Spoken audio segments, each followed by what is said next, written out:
I'd like to gavel in our regularly scheduled meeting for October 20th, 2014. If you please stand and join us in the Pledge of Allegiance. Pledge allegiance to the flag of the United States of America and to the republic for which it stands, one nation, under God, indivisible, with liberty and justice for all.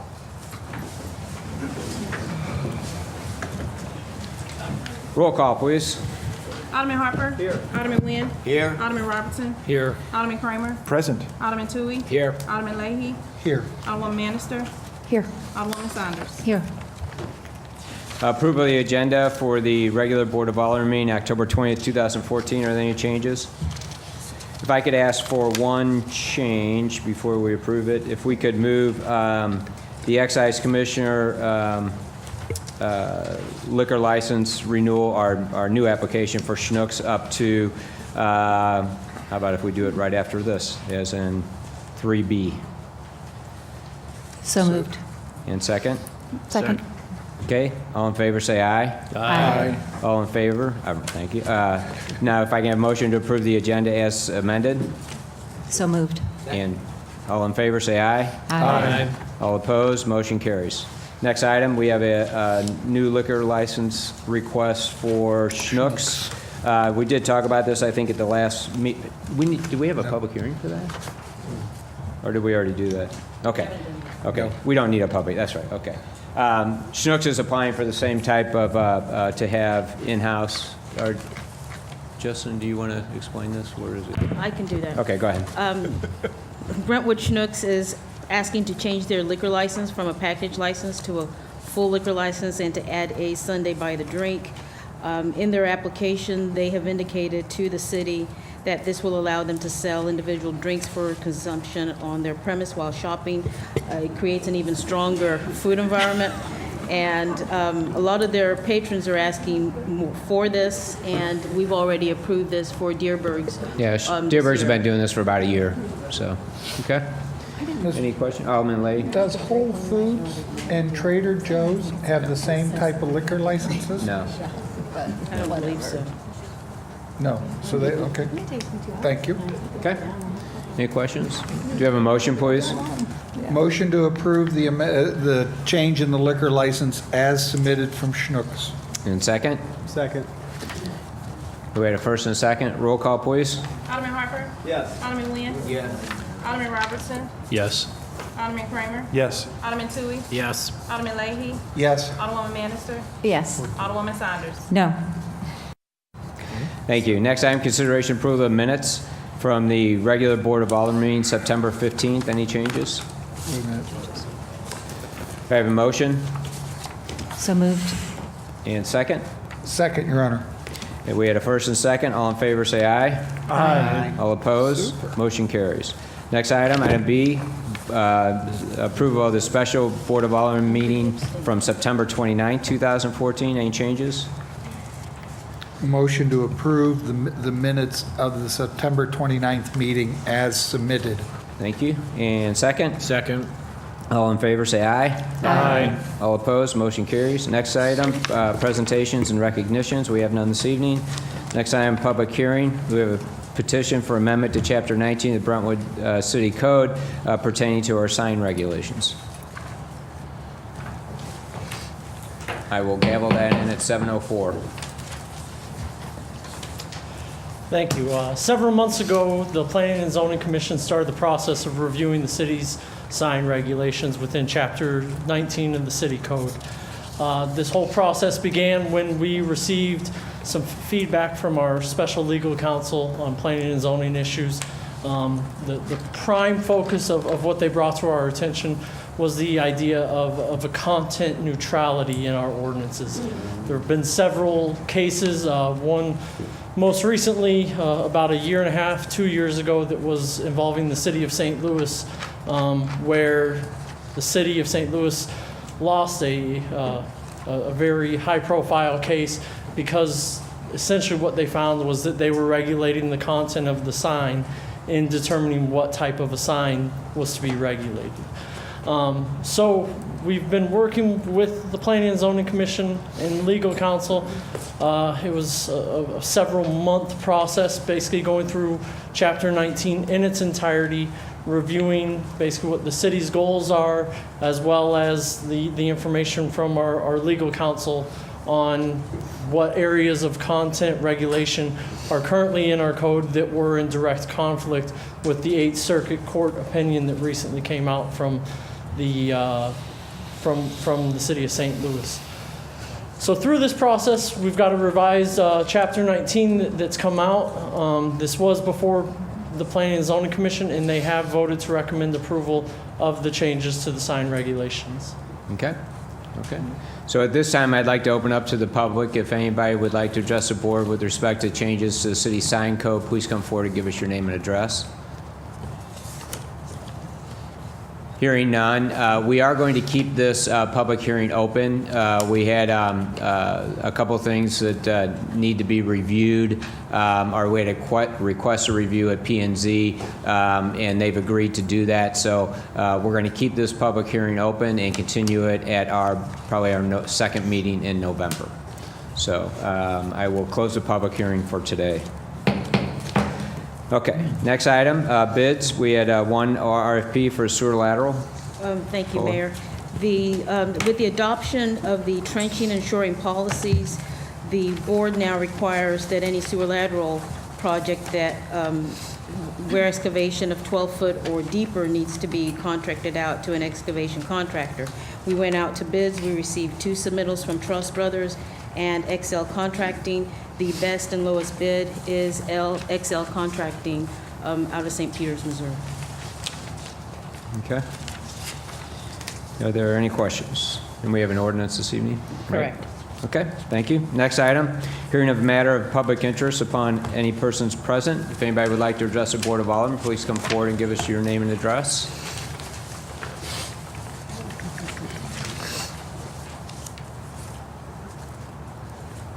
Yes, my name is Robert Boley. I live in 9185 Renwood Lane in Brentwood Forest.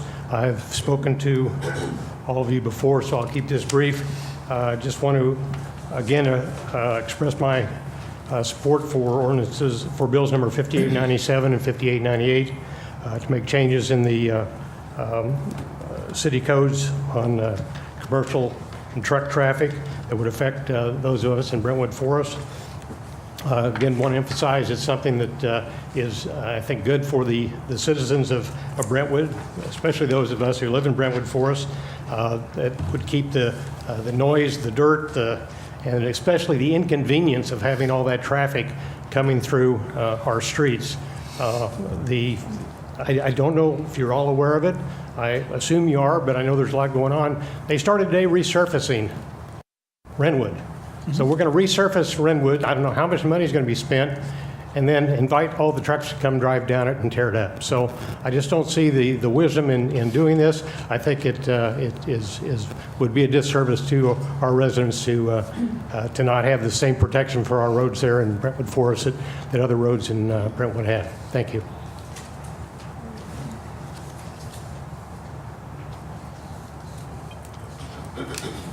Good evening, Mayor Kelly, Board of Aldermen. Thank you for letting me appear.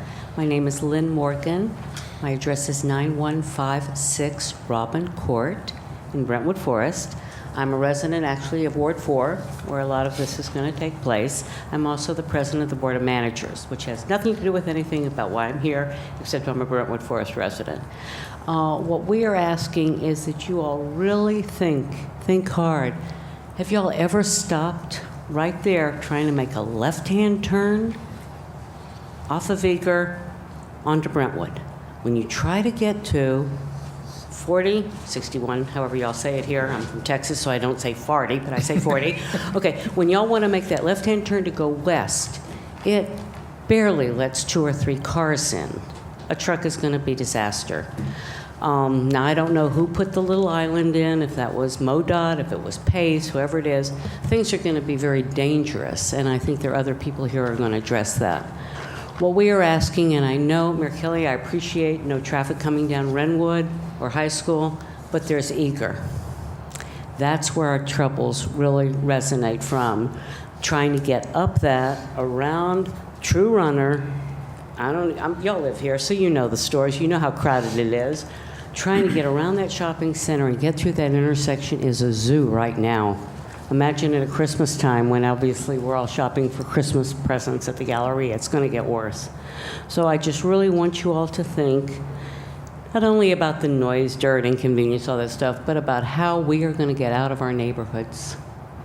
All we're asking for is the same thing you have given other streets in Brentwood. We pay 1,425 condos, pay taxes to you all. Y'all represent us. We appreciate what you do. How we're going to get out of our neighborhoods safely. Thank you.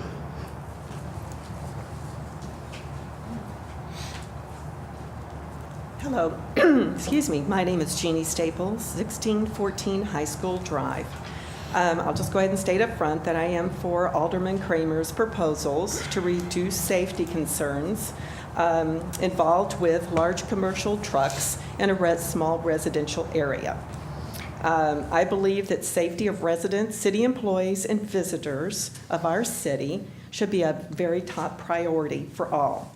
Alderman Kramer's proposal only imparts a small section of Eager Road that is residential, has a pedestrian crosswalk, and one of the entrances to Brentwood Square. His proposal stops at Brentwood Boulevard.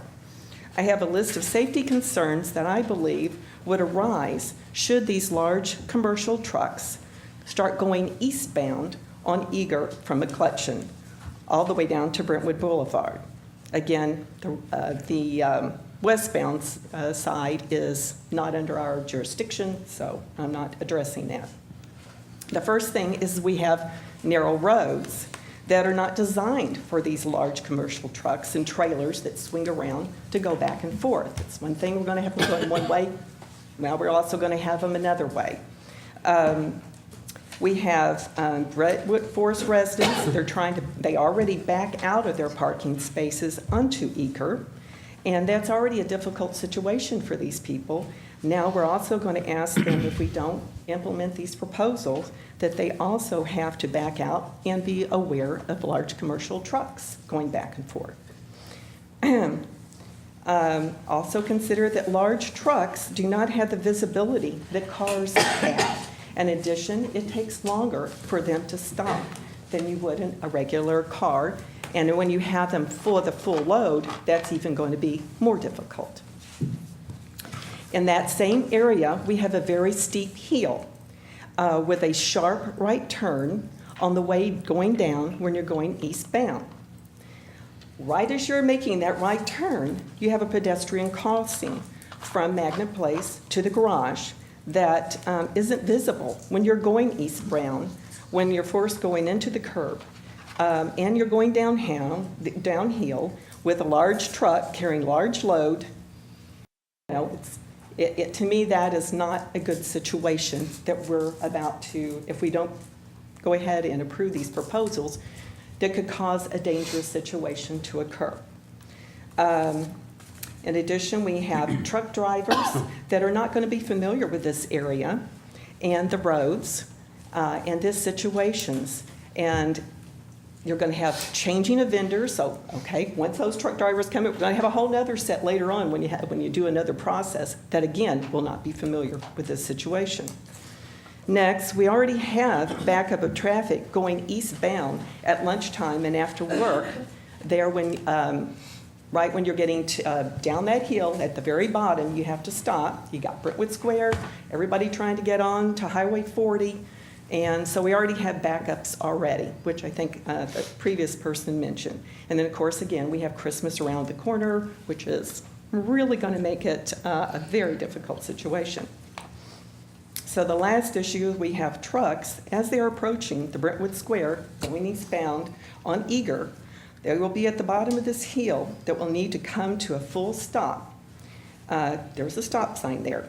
There's also that triangle that was mentioned in the middle of the road off to your left. And you got this truck driver that's in this very tight space. There's not a lot of room there. You've got Magnum Place, you've got a hill, you've got a parking area, you've got Brentwood Square, and you got everybody trying to get off onto Highway 40 on your left that's backed up. Now we're going to add a commercial truck that's going to try to make a 90-degree angle in a very small, limited space. There's a good chance he is going to have to go forward, go back, go forward, go back to finally get out there. It's not going to be a very nice situation for those people that's already backed up waiting to get out of that very small, limited area. So, and again, I'd like to also bring up, there's only 3 ways of getting out of Brentwood Square. We would be tying up one of the major areas of them trying to get out if that truck is trying to go in and out, trying to edge himself out. So I would appreciate your vote for this proposal to avoid potential injury to people and property. And I thank you for your consideration.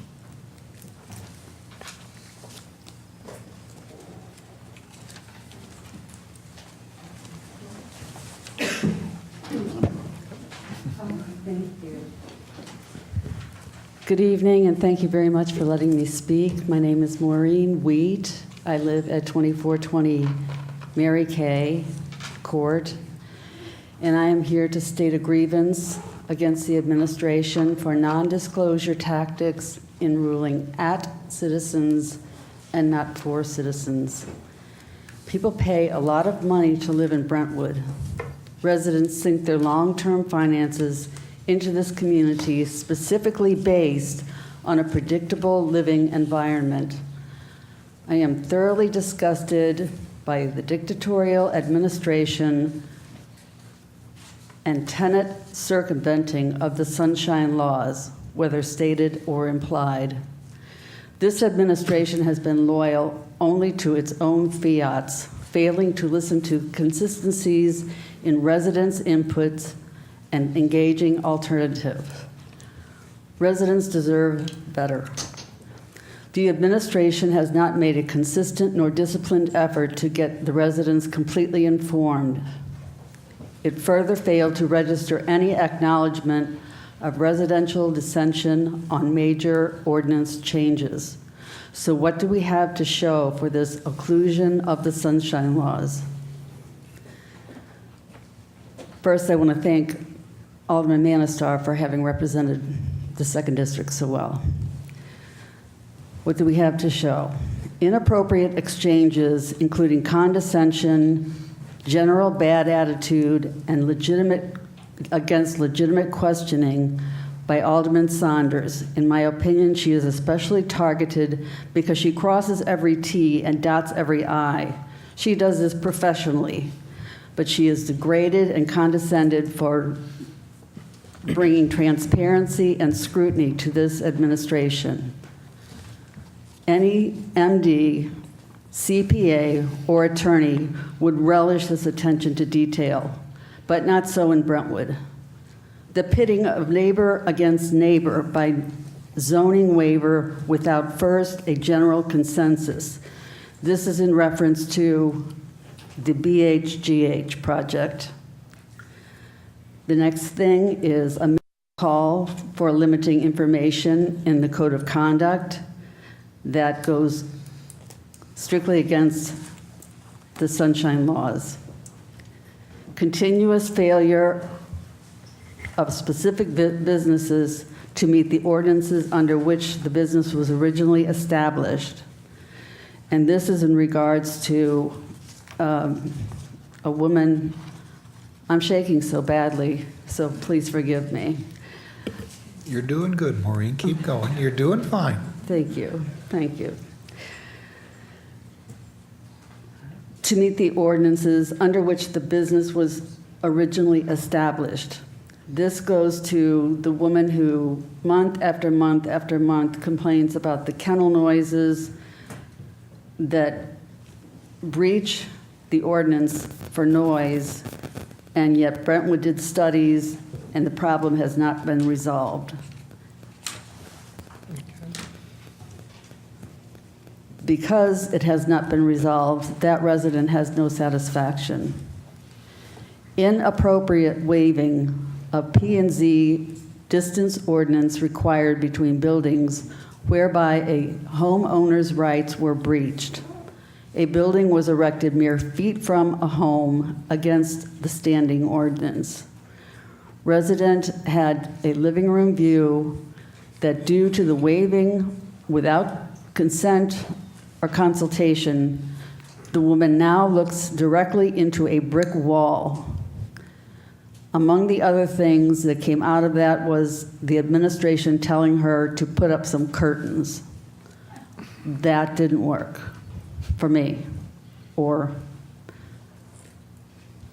outsourcing of Brentwood emergency call system to the ECDC Glut Call Center. Although this ECDC is a non-for-profit, we know that they are making money off of Brentwood, doing what we could have done and should be doing in-house.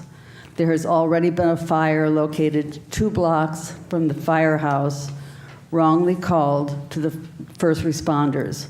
The fire could be seen from the firehouse, but the first responders were sent to the wrong address. Modest in-house upgrades would have served far better and cost less than the risk ECDC continues to pose as a very mediocre multitasking EMS call center. Because I am establishing a pattern of, for lack of a better term, bad behavior.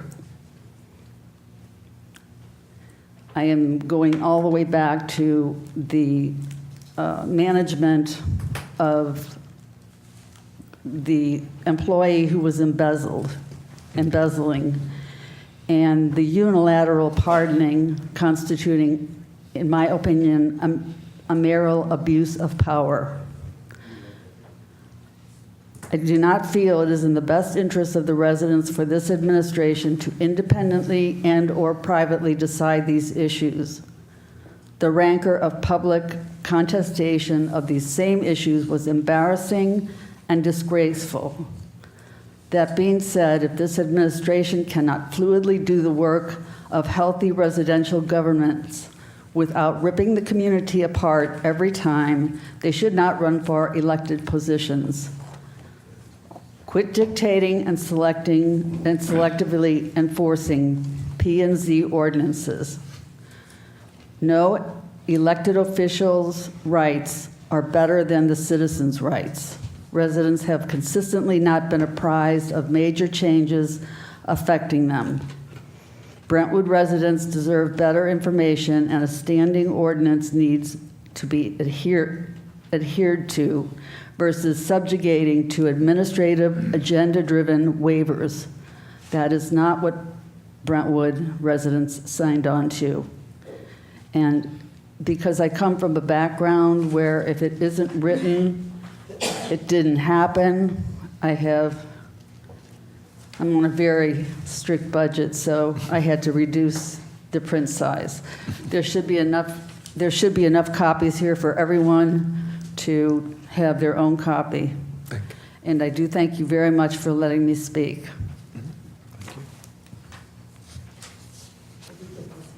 Thank you, Marina. You're welcome.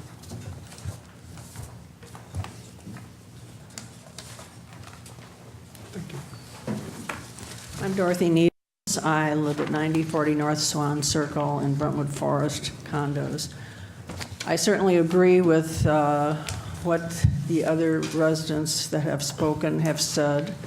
I also want to reiterate that there will be no doubt financial consequences if we don't go and vote for Alderman Kramer's ordinance that he is trying to get passed. We've already been there. We've done it. Why do it again? We've paid through the nose the first time around during the time that those buildings were raised, with money spent on our lake, thousands of dollars, and money spent on that road. As alderman and city councilman, you are supposed to be representing Brentwood. if you want to represent Richmond Heights, then you need to move. But we have already gone through this once. We don't want to go through it again. It was a terrible mess, and it cost out of our pockets, our money, and we don't want to do it again. So I hope you will remember that when you're voting.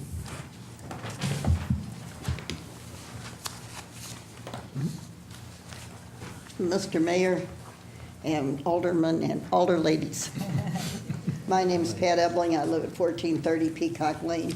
I'm sure you're all tired of hearing me talk to you, and I'm tired of talking. But this is important to us in Brentwood Forest. Eager Road, west of Brentwood Boulevard, is 2 lanes that ends up as dead-ended at a creek.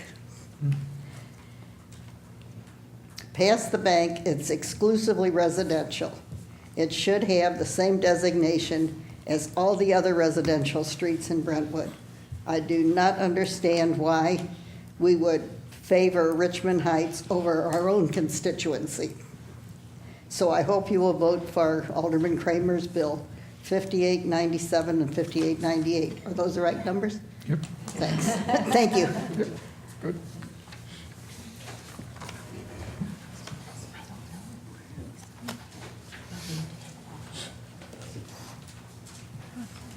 I'm Martha LaPipero. I live at 8842 Eager Road.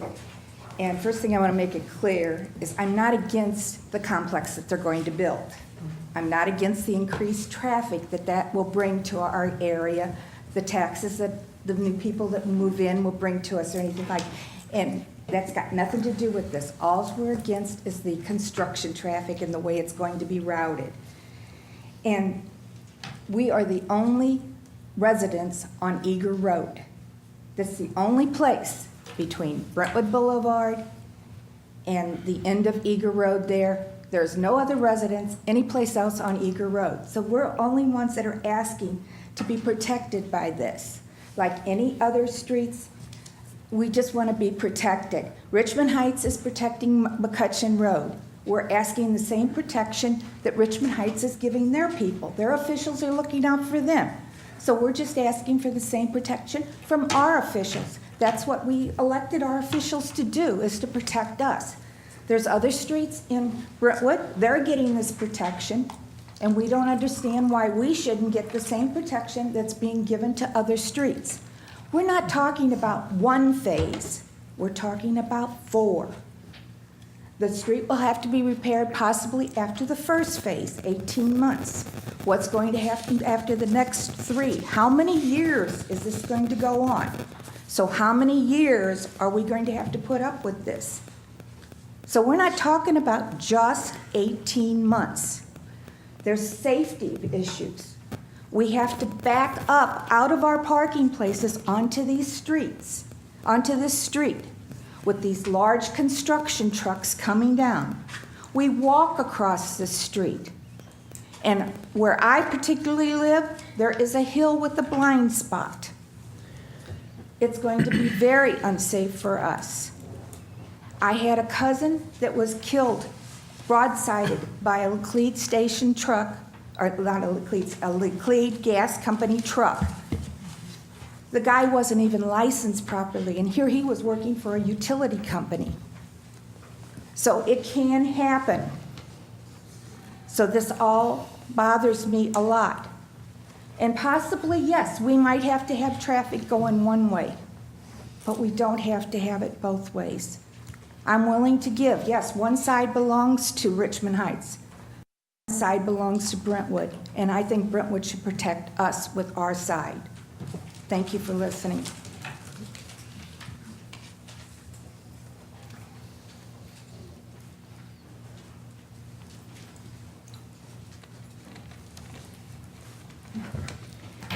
Susan Ryan Pine. I hear a lot where people refer to P&Z. And I think it's important that we have an understanding that really underneath planning and zoning, there is the planning and zoning body who is primarily responsible for the commercial aspect of Brentwood. And they are literally just a recommendation body. they recommend to this body, and it's this body who makes those final decisions. But I think it's also important that the citizens understand that underneath the global heading of planning and zoning is also a Board of Adjustments. The Board of Adjustments, as well as the Architectural Review Board. The Architectural Review Board is responsible for the residential. Both the Board of Adjustments and the Architectural Review Board decisions are final. Therefore, no one else is actually reviewing them. No one else is, they're it. You get it. And I had asked, we've talked about code of conduct. I think that became a little bit confused. I had previously long ago asked that there be a code of conduct for our commissions. This board has a code of conduct that they sign off on, I believe, through when you're the state or when you are sworn in. You swear to adhere to certain guidelines, certain behaviors. It's my understanding that when you developed the employee handbook also has a code of conduct for the employees, expected behaviors. And so what I've mentioned is there's a gap. We don't have a code of conduct for our commissions. They don't attest, that I'm aware of, to anyone on how they will conduct Brentwood business. Brentwood gave these commissions the very authority to act on behalf of the city, and yet there is nothing written that says how that they will behave. In the problems that I had brought forward and long-standing concern, I was told that if I had a problem with the ARB and how I was treated and spoken to, that I would have to take that to Missouri State's Architectural Review Board. What does Missouri State's Architectural Review Board have to do with how I was spoken to, how my neighbors were spoken to? And yet that's the response that I was told. If I had a problem, take it to the Missouri State. This board, this city, gave those specific authorities to these commissions. And these commissions should be required to attest to how we expect the behaviors to our citizens and follow through. I do believe that in the code of conduct guidelines is one of the things that I said to the Ways and Means, and as you were going through it, that they were supposed to come out. I specifically asked, I believe you asked Bola if she would look into it. I don't know where that is, but I do think it is something that I've asked for 3 years. And based on how I was initially spoken to, and sitting in those meetings, I would say, and I hope that you all understand, I'm a fair, honest person who has given this board and this city long-standing good faith, belief in doing the right thing. I'm asking you to really look at that, follow through with it, and ensure that we don't have a gap on the responsibilities that we give to our decision-making bodies. Thank you.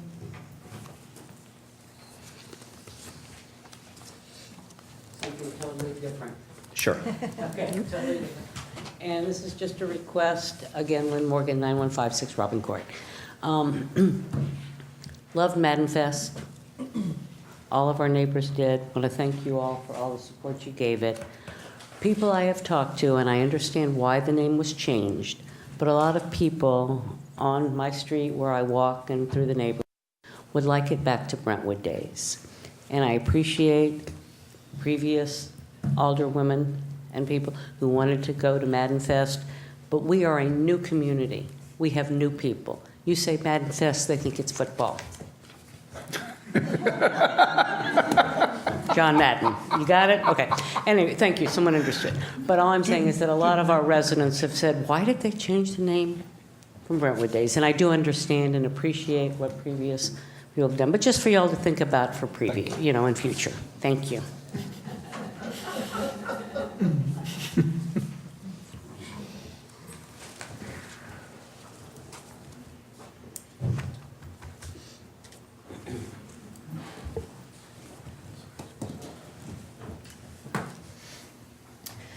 Karen Smith on Harrison. And I guess I just have kind of a general question in regards to the two bills that are before us regarding some of the traffic concerns in our city. And looking at the two sections in there, Section M1 and Section G. So G deals with commercial vehicles and motor buses prohibited, and M1 trucks, commercial vehicles over 18,000 pounds. And there's lists of streets on there. And I guess I'm wondering, so do those restrictions, so what I'm understanding is those restrictions do not apply broadly across all of the streets in Brentwood. So obviously the major thoroughfares like Manchester and Brentwood Boulevard, you would expect to see these types of vehicles on those. But when you get back into the residential areas like Harrison and Pine and Sonora and Litzinger and all of the streets that are in Brentwood, there's only some streets listed here. And I guess I'm wondering why we would not apply that restriction more broadly, or why some streets are on this list and others aren't, and how they got on that list. Because I too would not want commercial trucks and vehicles in my neighborhood. And so I can sympathize with these individuals that have brought their concerns forward tonight.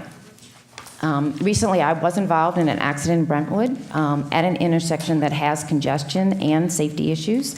And I think safety is a concern in Brentwood. When you are mixing commercial and residential areas, I think we need to look very, very close at keeping individuals safe. And, fortunately, my injuries were minor. My car was totaled. So I don't think that the concerns that are being brought forward should be looked at lightly. And then secondly, I had another comment regarding I guess this bill or ordinance that's before you tonight related to the Meridian development, and I wanted an explanation on the financing. I want to make sure that I'm understanding this. So my understanding is that we used to pay 50% of the aggregate amount received by the city, and that is going to be increased to 57.65%. And I just want to verify that that's correct, that I'm understanding that correctly, and also that it's just off of the amounts coming off of that particular development. It's not citywide. And then it listed out a bunch of additional taxes. So the general sales tax that is collected for county and city, capital improvement, park and storm, fire and utility.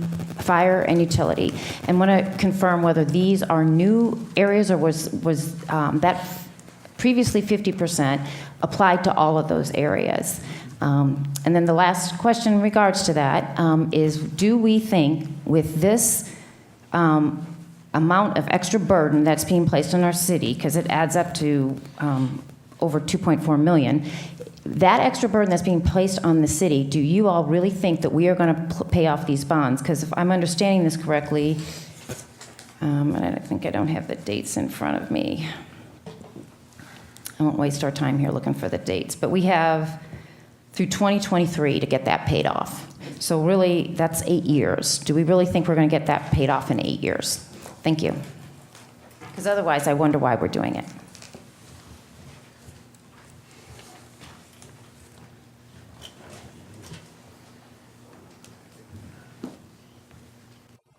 Okay. I will close public comment. Move on to introduction and reading and passage of bills. Our bills number 5896 and 5897 coming off hold. And 98, Your Honor. And 98.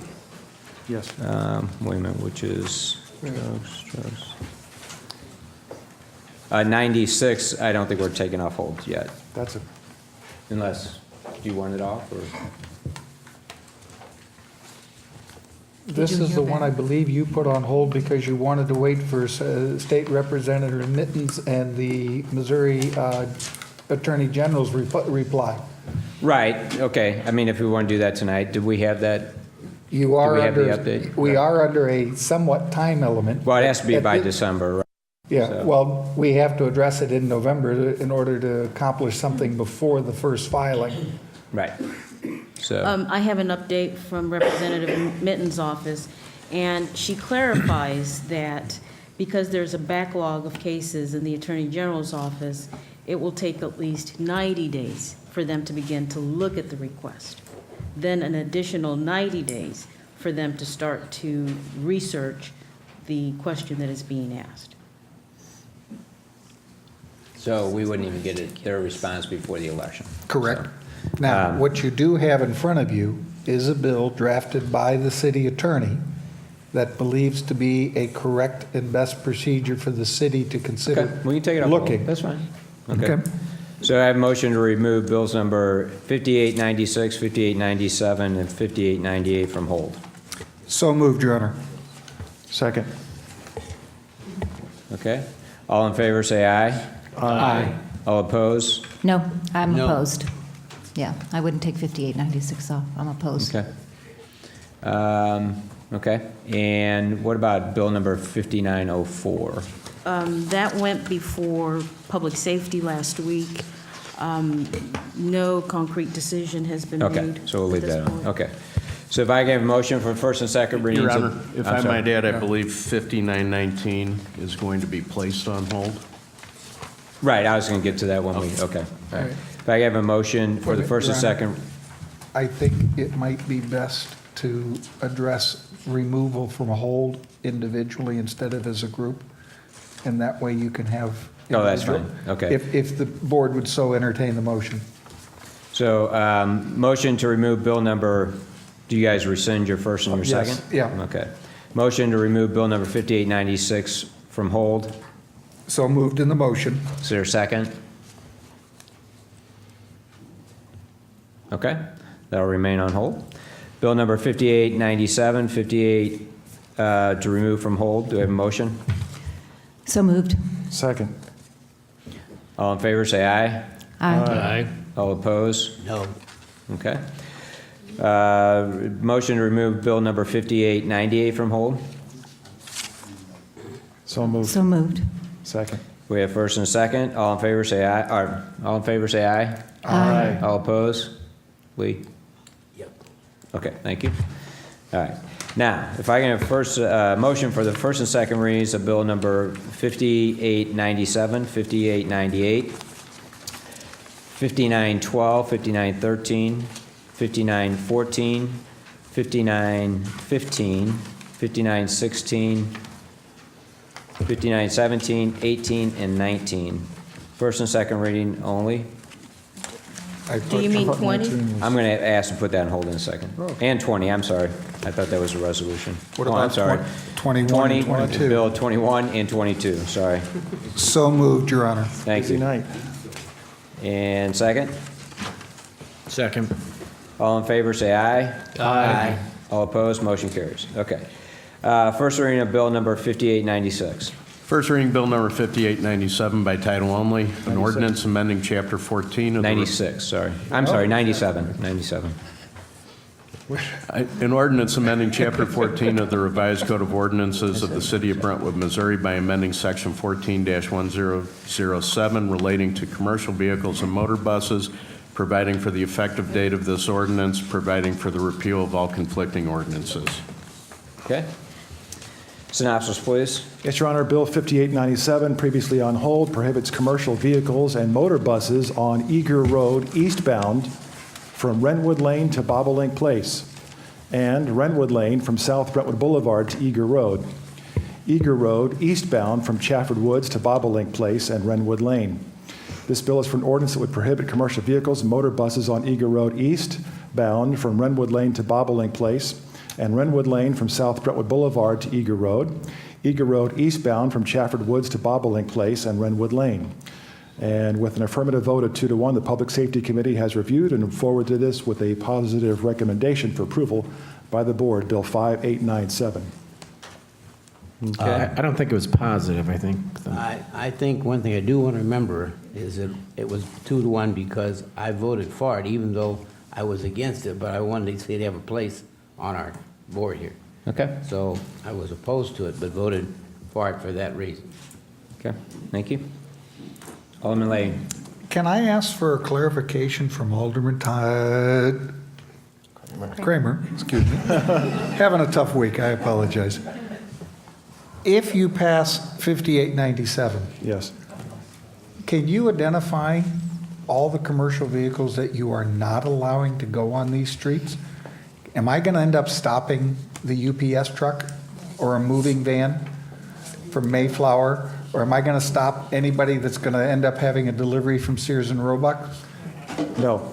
Okay. If I could, I'll try to give a quick Please. primer on the two. And I don't know where the actual language from these bills came from in terms of why they're written the way they were, but the way it's set up currently is if you have commercial vehicles, that particular schedule, which is going to be your G1 or G, is going to allow vehicles to come onto those streets that are making deliveries onto those streets. If they're not making deliveries onto those streets, technically they would be precluded.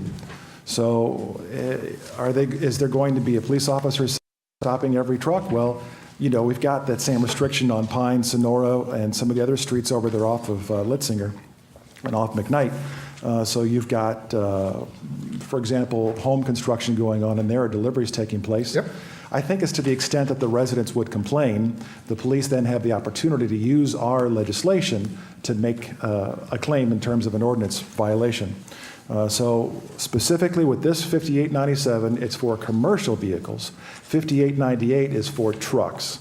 Now, trucks is a different matter. Trucks is a preclusion. It's a strict preclusion. So if they're delivering to that particular address, they are precluded. And once again, as long as this is on the books, the police can do something about that if a complaint is called into the police. If a complaint is not called in, I doubt, as is the case with our other streets that are currently protected by this ordinance, Schedule M1, I doubt that they're going to be writing tickets for every single one that comes down those streets. Okay. I will yield to your explanation because I like it. It's very good and in layman's term.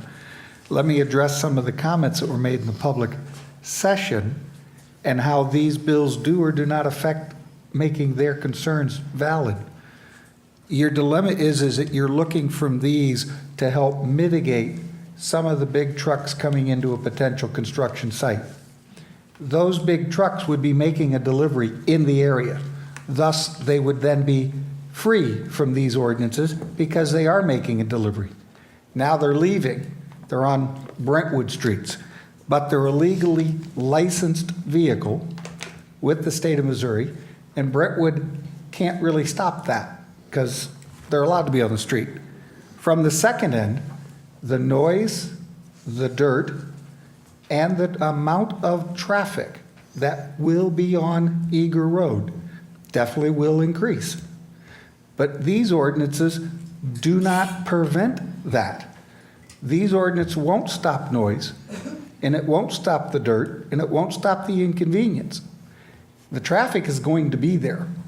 The only thing that the Brentwood Forest residents could do, because they're quite correct in identifying a potential problem, is to move like we all did when they were redoing Highway 64.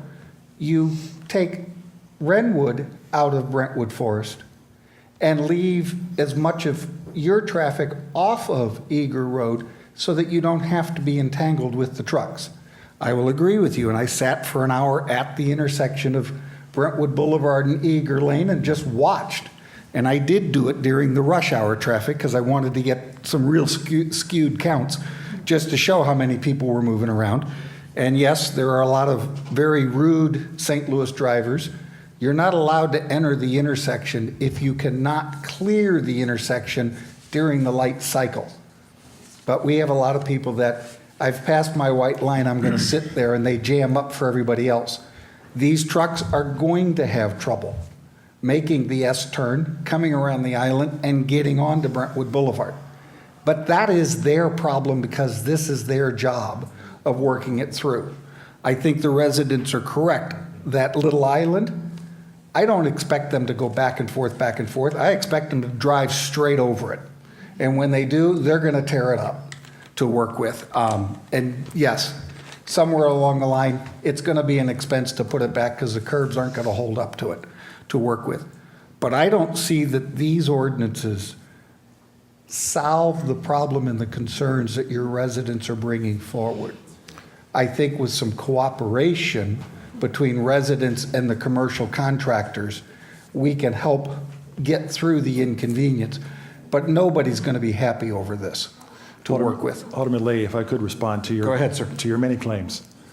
First of all, this is their neighborhood. Many of them have lived there for a long time, and this is not a surprise. This is something they've been through before, and they went through it to a limited extent. There have been many claims made regarding the fact that Richmond Heights has bond or various deposits in place, which they did have last time, just as you have insurance on your vehicle. But as you know, when you have an accident, it's no fun going through the process of getting those proceeds, going and get your adjustments and getting the repairs made, not to mention the injuries that you may have sustained. It's a nightmare. And for Brentwood Forest, when this happened last time, it happened every day. Every day. And Richmond Heights was charged with responding to those phone calls when there was mud or where there was debris on the road or the road itself was torn up. Sometimes there was quite an extensive array of water main breaks that exacerbated the situation. Richmond Heights, I can't say, was very responsive. I was actually very disappointed. And so are the residents who lived through this. It was, as you've heard, I think this is tame compared to what we heard back then. And we're going back to 2004.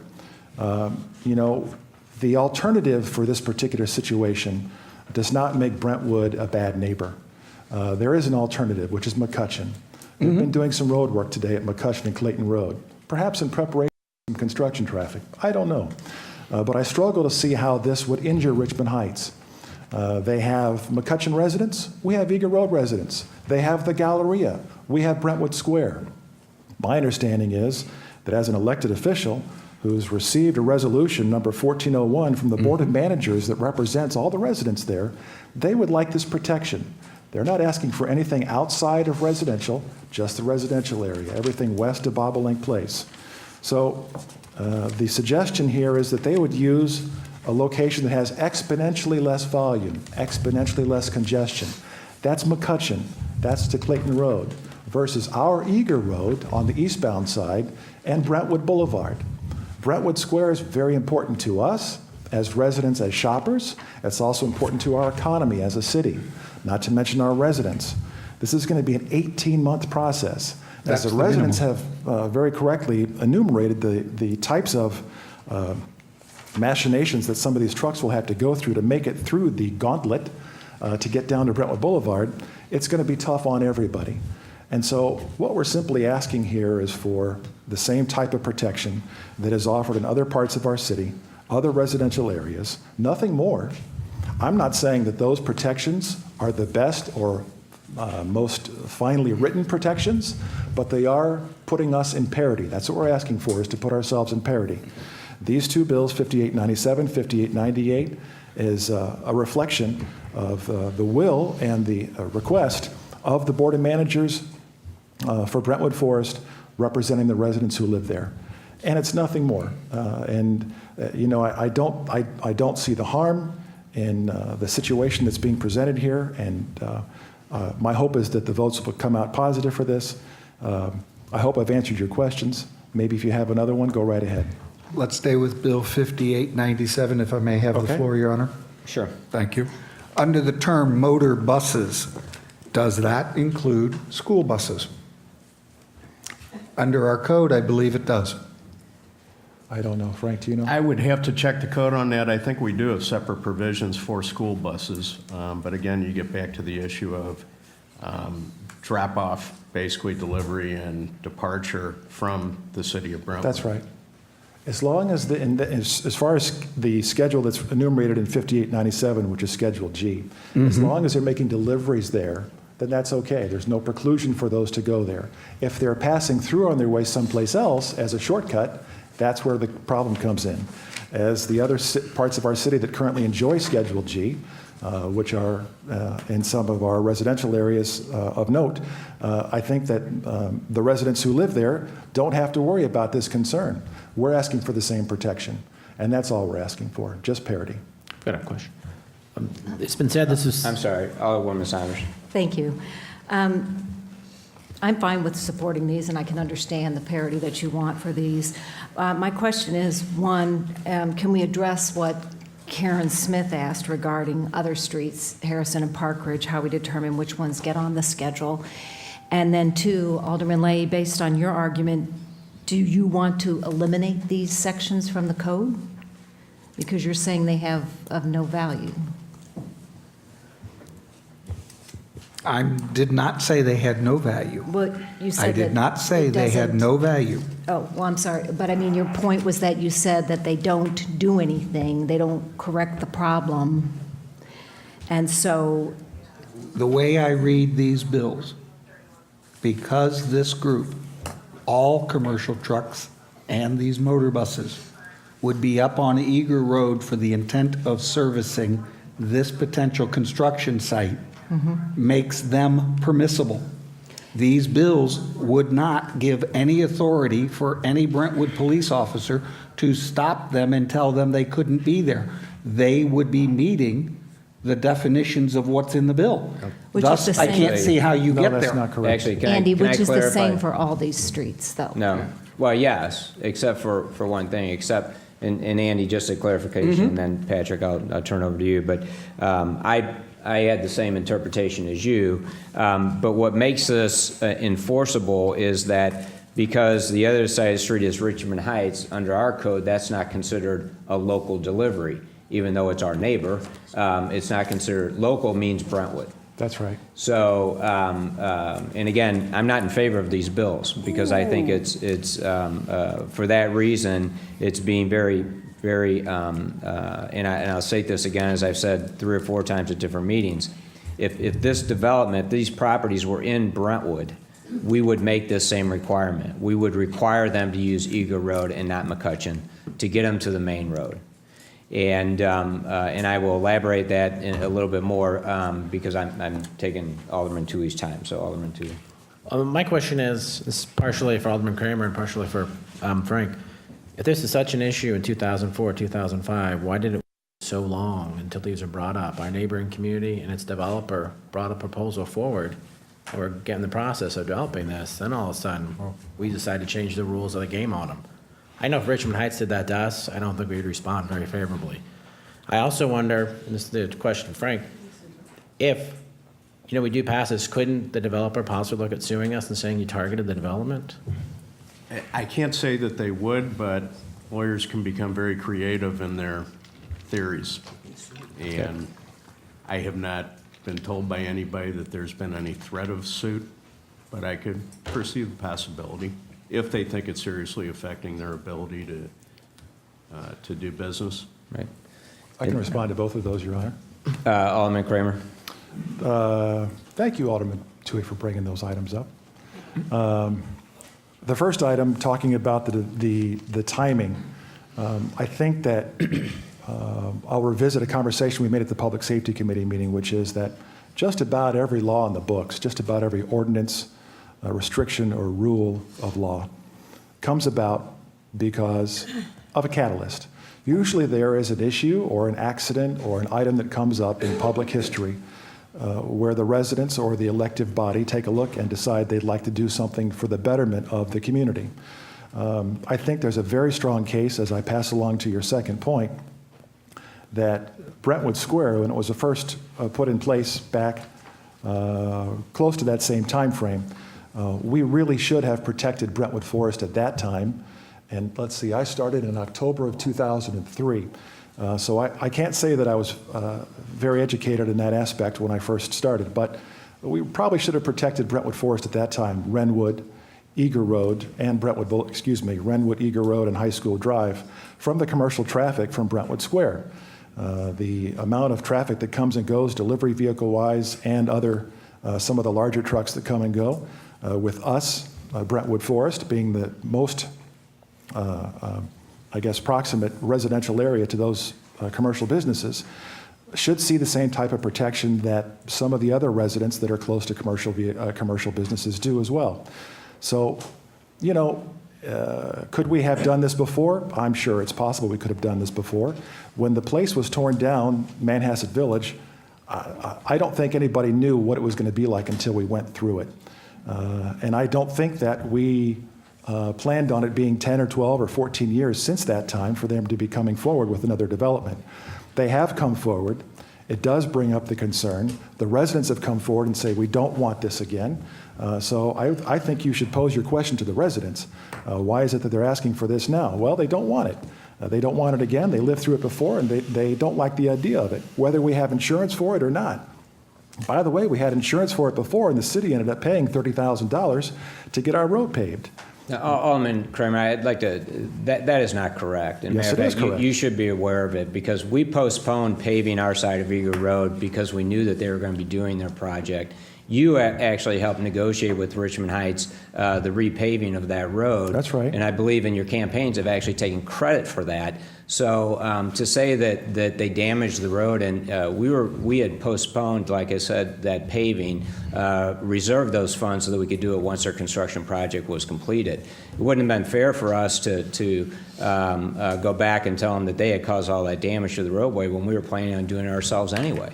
Your Honor. So I think you need to be clear on that when you're telling speaking about that to the residents. Your Honor, you and I have a respectful relationship, and I respectfully disagree with your take on that. I want to add something.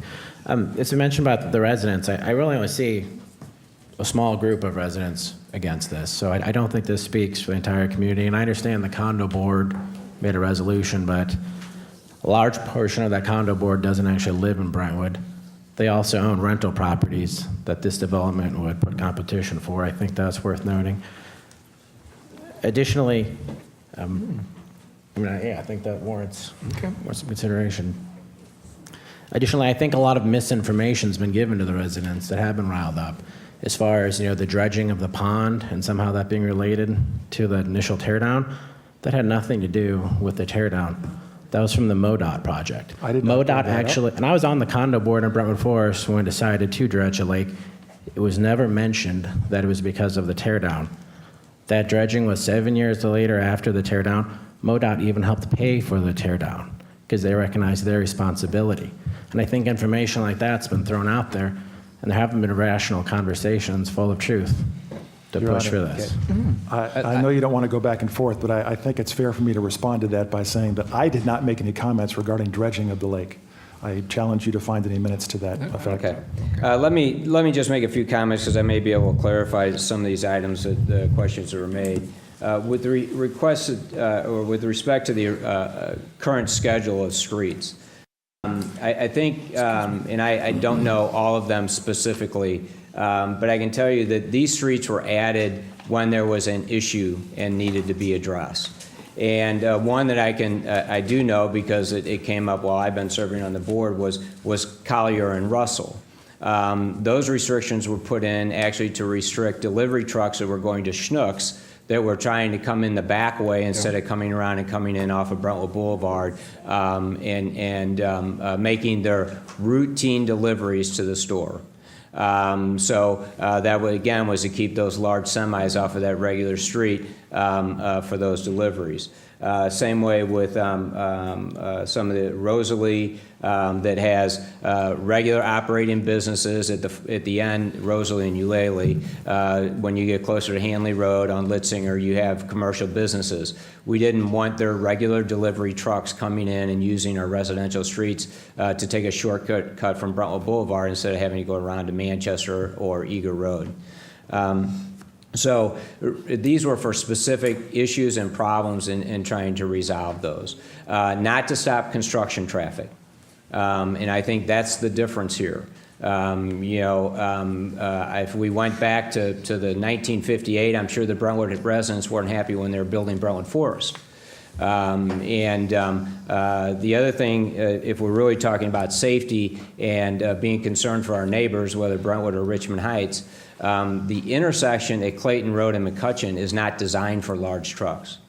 It's not, you could not make a right turn there if you had a large truck. The intersection at Eager and Brentwood Boulevard, whether it's congested or not, absolutely, but it is designed for the vehicles to move through there. I think we tend to get always think worst-case scenario when projects are being built. Brentwood Forest residents were upset and brought up some of these exact same issues when we were building Brentwood Square. Sure, were there issues when it was going on? Absolutely, and we try to address them as the project goes forward. But once it's completed, we have a nice new project, and we have something that the community can be proud of. And again, I think it's the distinction between local deliveries makes this enforceable with respect to this being happening in Richmond Heights. But I don't think that's a fair thing to do to our neighbors. They could do the same thing. They could make that same restriction on their side of the street, and then in the future, whenever we needed to have a concrete truck come in that's going to go up to Eager Road, they're going to have to use Brentwood. They're going to have to come around the long way so that they can't come in off of Eager or off of Brentwood Boulevard and come up Eager and take the shortest route to wherever they're delivering that concrete. So, again, I think as good neighbors, we can work with our neighboring community. If issues come up, we can address them. But I don't think doing this at this point is a fair thing to do or a right thing to do. Again, because I truly believe if that property was in our community and we were overseeing that project, we would require them to use Eagle Road to get to Brentwood Boulevard and not use McCutcheon. So that's my take. Your Honor. So, Alderman Lee.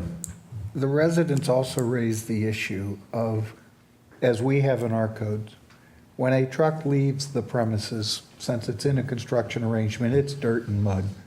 When they leave, and they leave all the mud and stuff on the streets.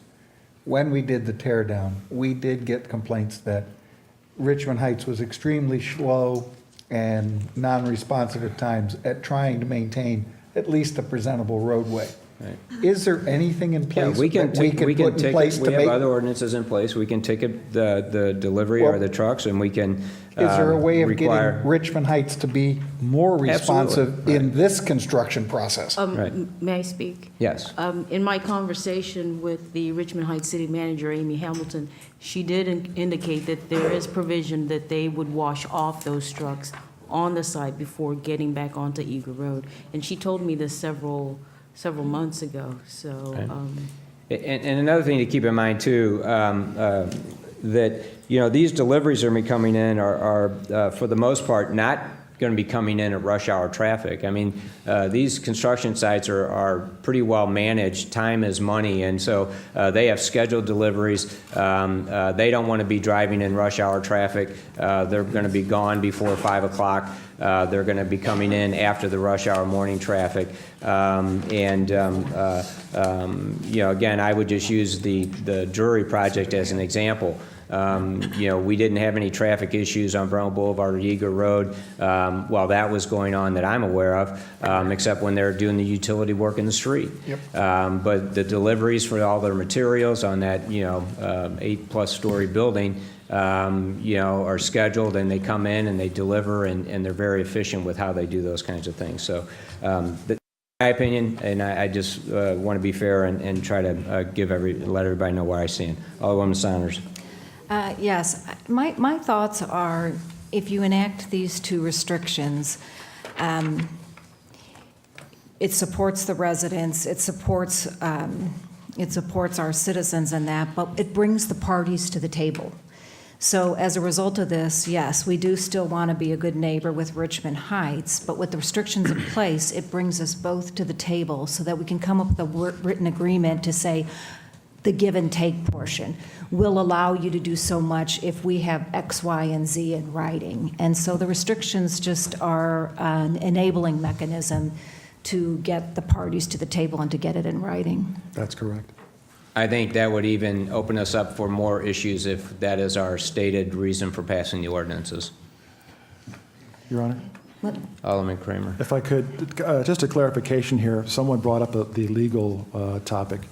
And if we take the words from the developer's own mouth at face value, there should be none. Very pertinent clarification, when we had our open meeting Sunday, July 13th at the Brentwood Forest Clubhouse, we invited Ed Pollack, representative from the developer, to come down, and he very politely came down and was part of our presentation, answered questions from the residents, some of which were complaints and some of which were actual questions. And one of the topics that he and I discussed side by side on the microphone was, did he have a problem with going down McCutcheon Road versus Eager Road? And he very clearly and plainly said he did not have a problem. He said the problem was with Richmond Heights. It's not with the developer. So this is a gentleman that has millions of dollars at stake, and he has no issue with where he has to drive his trucks. The problem is with the city. I've spoken with Ed Pollack, and he would prefer we not pass this. And he would actually prefer to get an opportunity to be present to give his case. But what he said is they would go whatever route was presented to them, but ideally they would not take the McCutcheon route. Right. And I'd like to get John Geppert's opinion, as he was, that's okay? No. Alderwoman Saunders. I just have one question. As far as the legal, Attorney Albrecht, you drafted these. Now, is there a legal issue with them, do you think? I didn't say there was a legal issue. I was asked to change the schedules of the streets that were excluded from certain types of traffic. Okay. But I mean, the mayor has brought up the legal issue I would a couple say times. my preference is that ordinances not be used as negotiating tools. Right. If this is deemed by the city, by the board, to be in the best interest of the residents as a whole, in general, for all types of this traffic, yes, I think it'd be enforceable. Okay. I'd like to call for the question, Your Honor. Well, if we could have a second reading, please. Second reading, Bill number 5897 by title only, an ordinance amending Chapter 14 of the Revised Code of Ordinances of the City of Brentwood, Missouri by amending Section 14-1007 relating to commercial vehicles and motor buses, providing for the effective date of this ordinance, providing for the repeal of all conflicting ordinances. Thank you. We have a motion? Motion to approve 5897, bill as presented, Your Honor. And second. I'll second it. Motion is made by Alderman Kramer, second by Alderman Harper. Roll call, please. I just have one Oh, question. I'm sorry. Alderman Saunders. So since I made that comment, now, am I not supposed to vote on this? Because No. Oh, I mean, it's not something that I said is not breaking a law? Or, No. Okay, I just wanted to make sure. Okay. Roll call. Alderman Harper? Yes. Alderman Nguyen? No. Alderman Robertson? No. Alderman Kramer? Yes. Alderman Toohey? No. Alderman Leahy? No. Alderwoman Bannister? Yes. Alderwoman Saunders? Yes. That would be 4-4. No. Okay, first reading of bill number 5899, or 98. First reading, Bill number 5898 by title only, an ordinance amending Chapter 14 of the Revised Code of Ordinances of the City of Brentwood, Missouri by amending Section 14-1013.1 relating to trucks and commercial vehicles over 18,000 pounds, providing for the effective date of this ordinance, providing for the repeal of all conflicting ordinances. Synopsis, please. Yes, Your Honor. Bill 5898, previously on hold, prohibits trucks, tractors, trailers, or tractor-trailer combinations or commercial vehicles licensed or registered for or weighing more than 18,000 pounds gross weight at any time on Eager Road eastbound from Brentwood Lane to Bobolink Place, Brentwood Lane from South Brentwood Boulevard to Eager Road, and High School Drive from Eager Road to Lawn Avenue. This bill is for an ordinance that would prohibit truck, tractor, trailer, or tractor-trailer combinations or commercial vehicle licensed or registered for or weighing more than 18,000 pounds gross weight at any time on Eager Road eastbound from Brentwood Lane to Bobolink Place, Brentwood Lane from South Brentwood Boulevard to Eager Road, and High School Drive from Eager Road to Lawn Avenue. With an affirmative vote of 2-1, the Public Safety Committee forwarded a positive recommendation for approval by the Board of Aldermen. Okay. Do we have any discussion? Alderman Saunders. It just seems to me that we're giving the same consideration to, in this instance, to the other streets, because it seems similar. Okay. Second reading, please. Second reading, Bill number 5898 by title only, an ordinance amending Chapter 14 of the Revised Code of Ordinances of the City of Brentwood, Missouri by amending Section 14-1013.1 relating to trucks and commercial vehicles over 18,000 pounds, providing for the effective date of this ordinance, providing for the repeal of all conflicting ordinances. Thank you. Do we have a motion, please? Yes, Your Honor. Motion to perfect Bill 5898 into ordinance form, as presented. And second? Second. Thank you. Roll call, please. Alderman Harper? Yes. Alderman Nguyen? No. Alderman Robertson? No. Alderman Kramer? Yes. Alderman Tui? No. Alderman Leahy? No. Alderwoman Bannister? Yes. Alderwoman Saunders? Yes. And Mayor. No.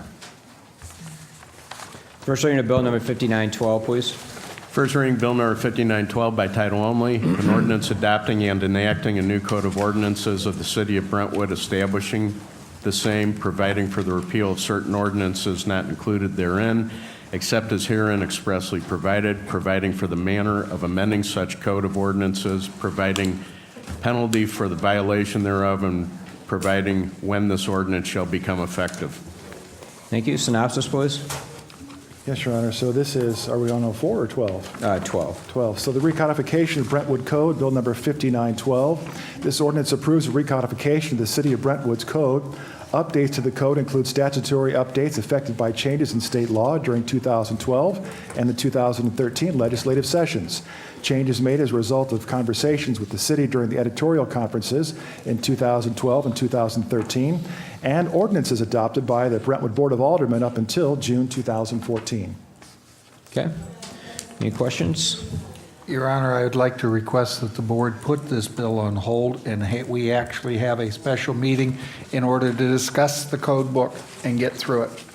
I'm afraid that, in my opinion, there are things in the code book that this board should discuss before we vote to pass it.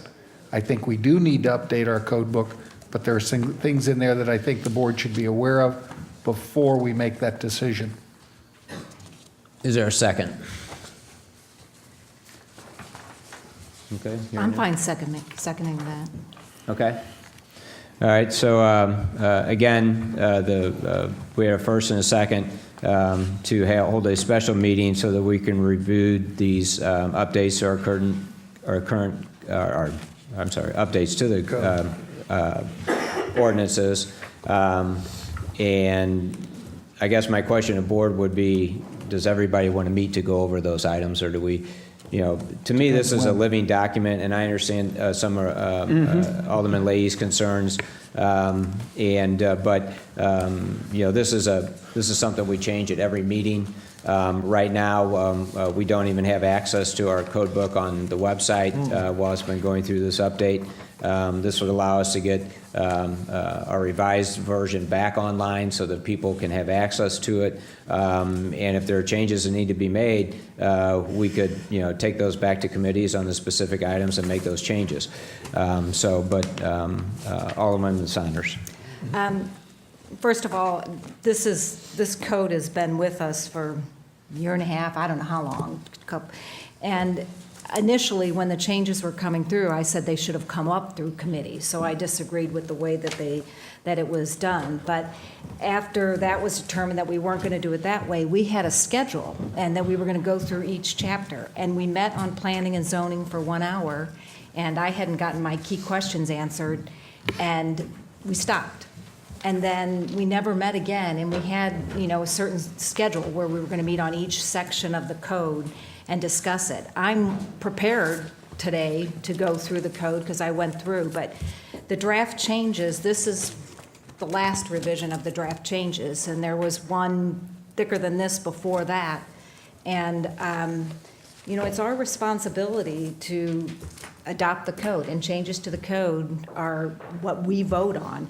And this idea of vote it in and change it later, I just don't agree with. I mean, it seems to me that there has to be a reason that you're making to a code. And some of them, if they're statutory, which we have those ones here, that's great. But some of them are just changes, that staff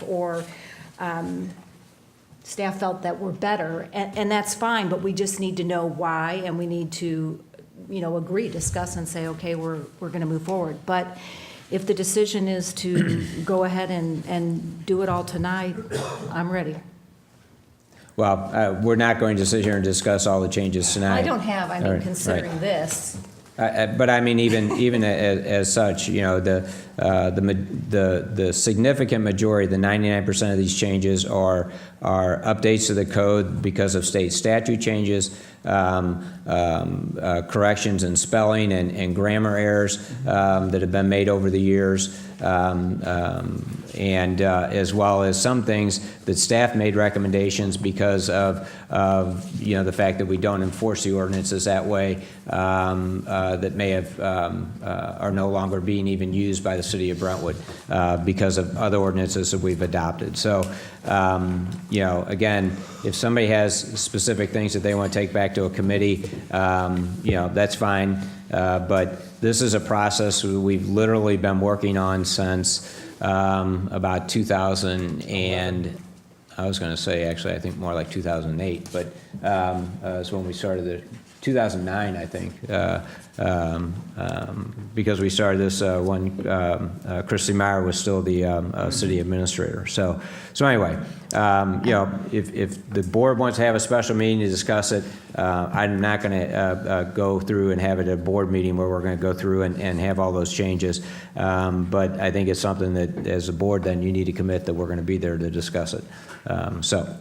Motion was made, and I'll call for the question. Can I answer? Alderwoman Saunders. I just want, I did, the questions that I have here, it looks worse because I put the backup sheet from the draft review, so it's not, I only picked out big things. I mean, I didn't pick out spelling or statutory changes or anything. Well, again, So I mean, you know, they're it's not- already 8:30 and we're in our third ordinance of the evening. So, Okay, you know, I at just that wanted rate, to- you know, to that's why I tell say you, though, that- the motion is to have a special meeting to go over those revisions. Roll call, please. Alderman Harper. No. Alderman Nguyen. No. Alderman Robinson. No. Alderman Kramer. Yes. Alderman Tui. Yes. Alderman Leahy. Yes. Alderwoman Bannister. Yes. Alderwoman Saunders. Yes. Okay, we will schedule a meeting. If I have a motion to put bill number 5912 on hold. So moved. Second. All in favor, say aye. Aye. All opposed? Okay. First reading of bill number 5913. First reading Bill Number 5913 by title only, an ordinance authorizing the mayor to execute a lease agreement on behalf of the city of Brentwood, Missouri with Raymond A. Davis and Karen S. Davis, DBA Southern Snow of 8817 Powell Avenue, Brentwood, Missouri 63144, for renting a portion of land in Memorial Park and providing for the effective date of this ordinance. Okay, synopsis, please. Yes, Your Honor, a popular location for a long time. Bill number 5913 covers a lease agreement with Southern Snow for concession stand operation in Memorial Park. Southern Snow has been renting the grassy area near the parking lot of Memorial Park for the last 9 years, and that's for the purpose of placement of a trailer for concession sales. The new lease is to begin May 1st, 2015. Parks and Recreation Department has a good working relationship with Southern Snow. The area where their trailer is currently located is always clean and well-maintained, and they've been prompt with their rental payment. The only utility that is used for the trailer is electricity, and Ameren bills Southern Snow directly for that. The lease will now include an increase in the monthly rent from $125 per month from May through October to $150 per month, earning the city $900 per year. The Public Works Committee recommends approval to the Board of Aldermen. Okay, any questions? Second reading, please. I have a question. We got a question. I'm sorry. Oh, I'm sorry, Anthony. Sorry. That's all right. It's kind of a odd question, but why do we make them close by dusk? Because I enjoy my snow cones when it's dark out. Because Every time I try to go down there, they're closed. the park's supposed to be closed at dusk. It's a bummer. But in theory, I mean, the parking lot is right there. If it, you know, if we wanted to let them stay open, you know, an hour after dusk, that's really up to the Board of Aldermen. But that was the logic behind it. Okay. Second reading, please. Second reading Bill Number 5913 by title only, an ordinance authorizing the mayor to execute a lease agreement on behalf of the city of Brentwood, Missouri with Raymond A. Davis and Karen S. Davis, DBA Southern Snow of 8817 Powell, Brentwood, Missouri 63144, for renting a portion of land in Memorial Park and providing for the effective date of this ordinance. Okay. Your Honor, motion to perfect Bill 5913 into ordinance form. And second? Second. And we had a first and second. Roll, please. Alderman Harper. Yes. Alderman Nguyen. Yes. Alderman Robinson. Yes. Alderman Kramer? Yes. Alderman Tui? Yes. Alderman Leahy? Yes. Alderwoman Bannister? Yes. Alderwoman Saunders? Yes. Bill number 5913 is now ordinance number 4572. Thank you. First reading of bill number 5914. First reading Bill number 5914 by title only, an ordinance authorizing the installation of one additional fire hydrant in the city of Brentwood. Okay. And where is that going to be located? This has been done, has it not? Is it already in place? But we need to put the Chief. ordinance in place. Oh, okay. I thought it was. I physically think it's already in place. Yes. The hydrant is in place, it is in service. It's at 2,400 annually. Okay. How about second reading then? It's a good thing. Second reading Bill number 5914 by title only, an ordinance authorizing the installation of one additional fire hydrant in the city of Brentwood. Okay. Motion, please. Motion to perfect Bill 5914 into ordinance form, please. Second.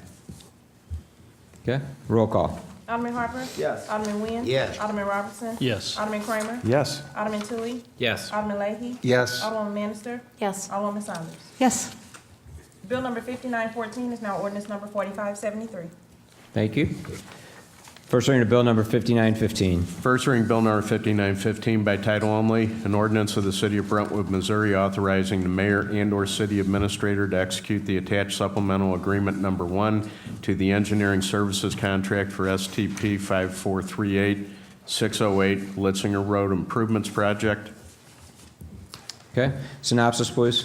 Yes, Your Honor, for the Bill 5915, which covers the Litzinger Road Improvement Project and the engineering services contract, the bill is for an ordinance authorizing the mayor of our city and/or city administrator for Brentwood to execute a supplemental agreement with the city of Brentwood and Horner and Schifrin.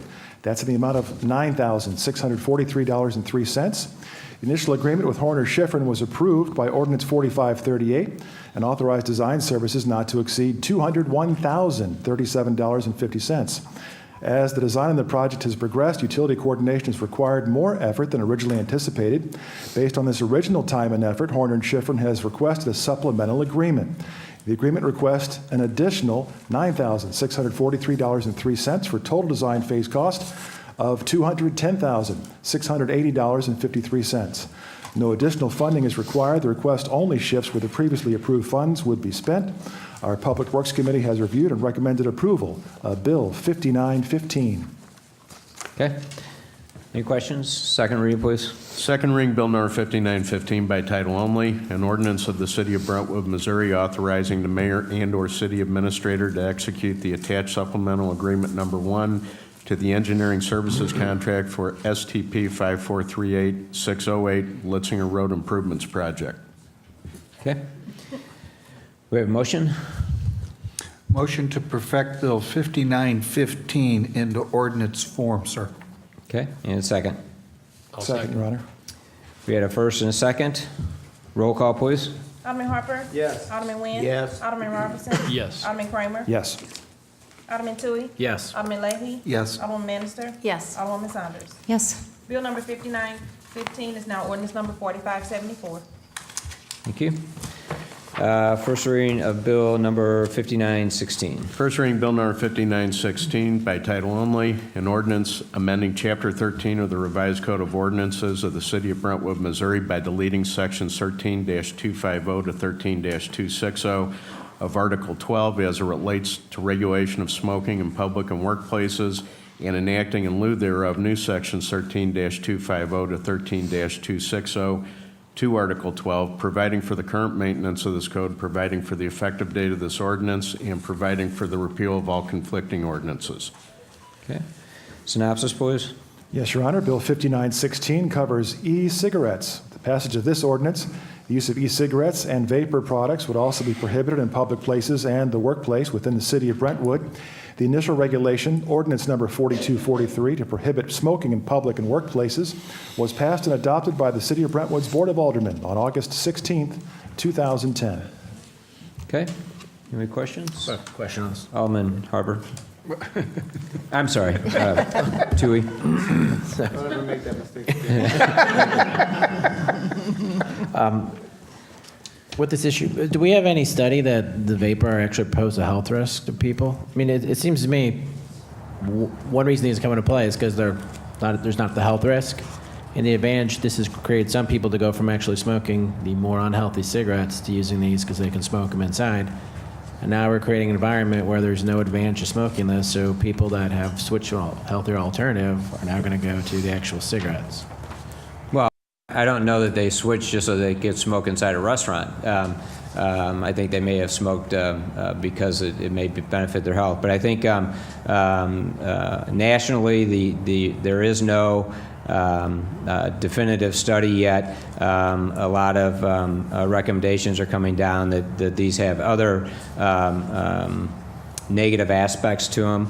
I've gotten complaints from a number of people who have been in our restaurant established who don't like to have the smoke and the vapor while they're eating their meals. And I think a lot of other municipalities are going along these lines, including these, until there's a definitive answer to the health aspect of it. So that's why I recommended to the board that we draft this ordinance and include it along with our regular smoking ordinance. So, Alderman Lee. Well, see, I'll echo Alderman Toohey's comments. I think if a restaurant wishes to establish his commercial business, they can establish. I won't allow it in. But you found an alternative to something that this board argued, and I argued in the minority, that we're overreaching and trying to be Big Brother. I think it's wrong that we're doing it. And now you've got an alternative that is not classified harmful or helpful. It's just a different way of going about this. And we're already taking an immediate step because somebody doesn't like it. I think the individual business should decide. If you don't want people using e-cigarettes in your establishment, you put up your own little sign that says no smoking and no e-cigarettes. But I don't think the board should be involved in this. Okay. So I will vote against this one. All right. Any other comments? Second read, please. I have another comment. Sorry. I guess I also wonder, are we putting some of our restaurants and bars at a disadvantage with the other municipalities? I don't know what the surrounding municipalities are doing, but. Well, we had that argument when we established the first smoking and restriction. And the fear from a number of the businesses was that, and they came here and said it, that they were going to go out of business and lose business and so forth. And I think at least two of the ones in Brentwood have told me that their business actually increased once the city passed this. If we did pass it, what a couple of them told us, we needed to pass it across the board.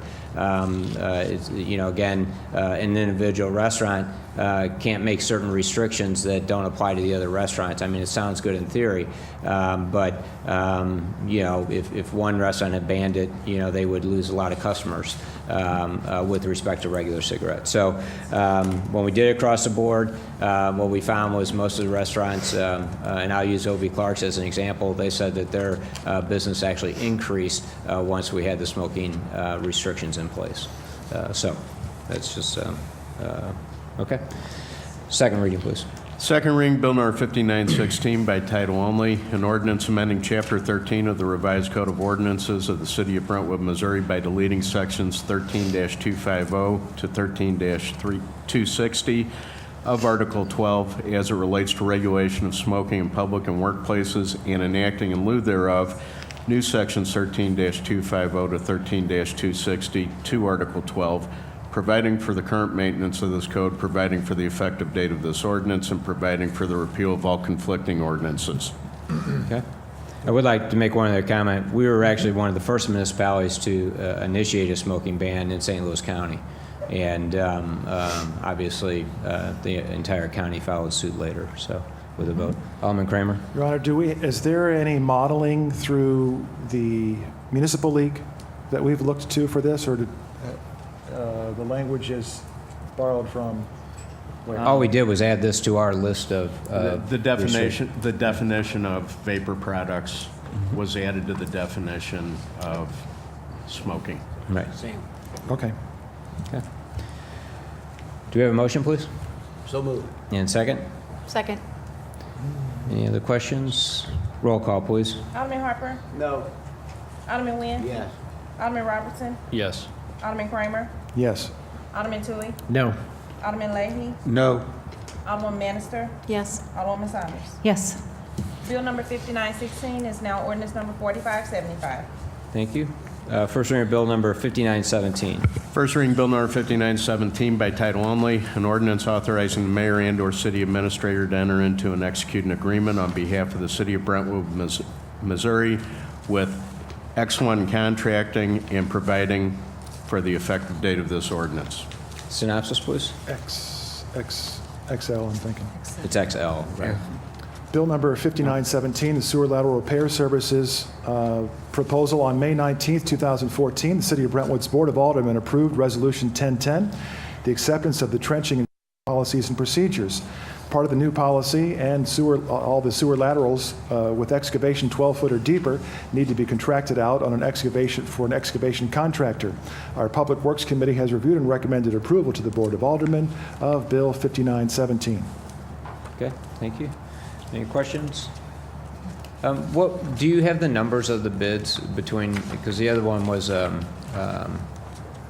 other one was, they were the Trust Brothers, and they weren't even in the ballpark. Okay, that's fine. They Because were as a local two-thirds- company contractor, there's a little leeway. I just wanted to make sure that was. They were taken. two-thirds higher. Okay, fine, okay. All right, second reading, please. Second reading Bill number 5917 by title only, an ordinance authorizing the mayor and/or city administrator to enter into and execute an agreement on behalf of the city of Brentwood, Missouri with XL Contracting and providing for the effective date of this ordinance. Okay. Motion, please. So moved. And second? Second, Your Honor. Got a first and a second. Roll call, please. Alderman Harper. Yes. Alderman Nguyen. Yes. Alderman Robertson. Yes. Alderman Kramer. Yes. Alderman Tui. Yes. Alderman Leahy. Yes. Alderwoman Bannister. Yes. Alderwoman Saunders. Yes. Thank you. Bill number 5917 is now ordinance number 4576. Thank you. First reading of Bill number 5918. First reading Bill number 5918 by title only, an ordinance of the city of Brentwood, Missouri authorizing the mayor and/or city administrator to enter into and execute a lease purchase agreement with Hewlett-Packard Financial Services Company and providing for the effective date of this ordinance. Thank you. Synopsis? Yes, Your Honor. Bill 5918, the Information Technology Infrastructure Refresh Buyout Lease Agreement Bill. In order to meet the city's widespread requirement for current technology, staff has identified the need for a comprehensive technology refresh. Funding is in the full year 2014 budget to start implementation. Staff is anticipating the phasing and implementation of this technology plan would take place over the next 7 years.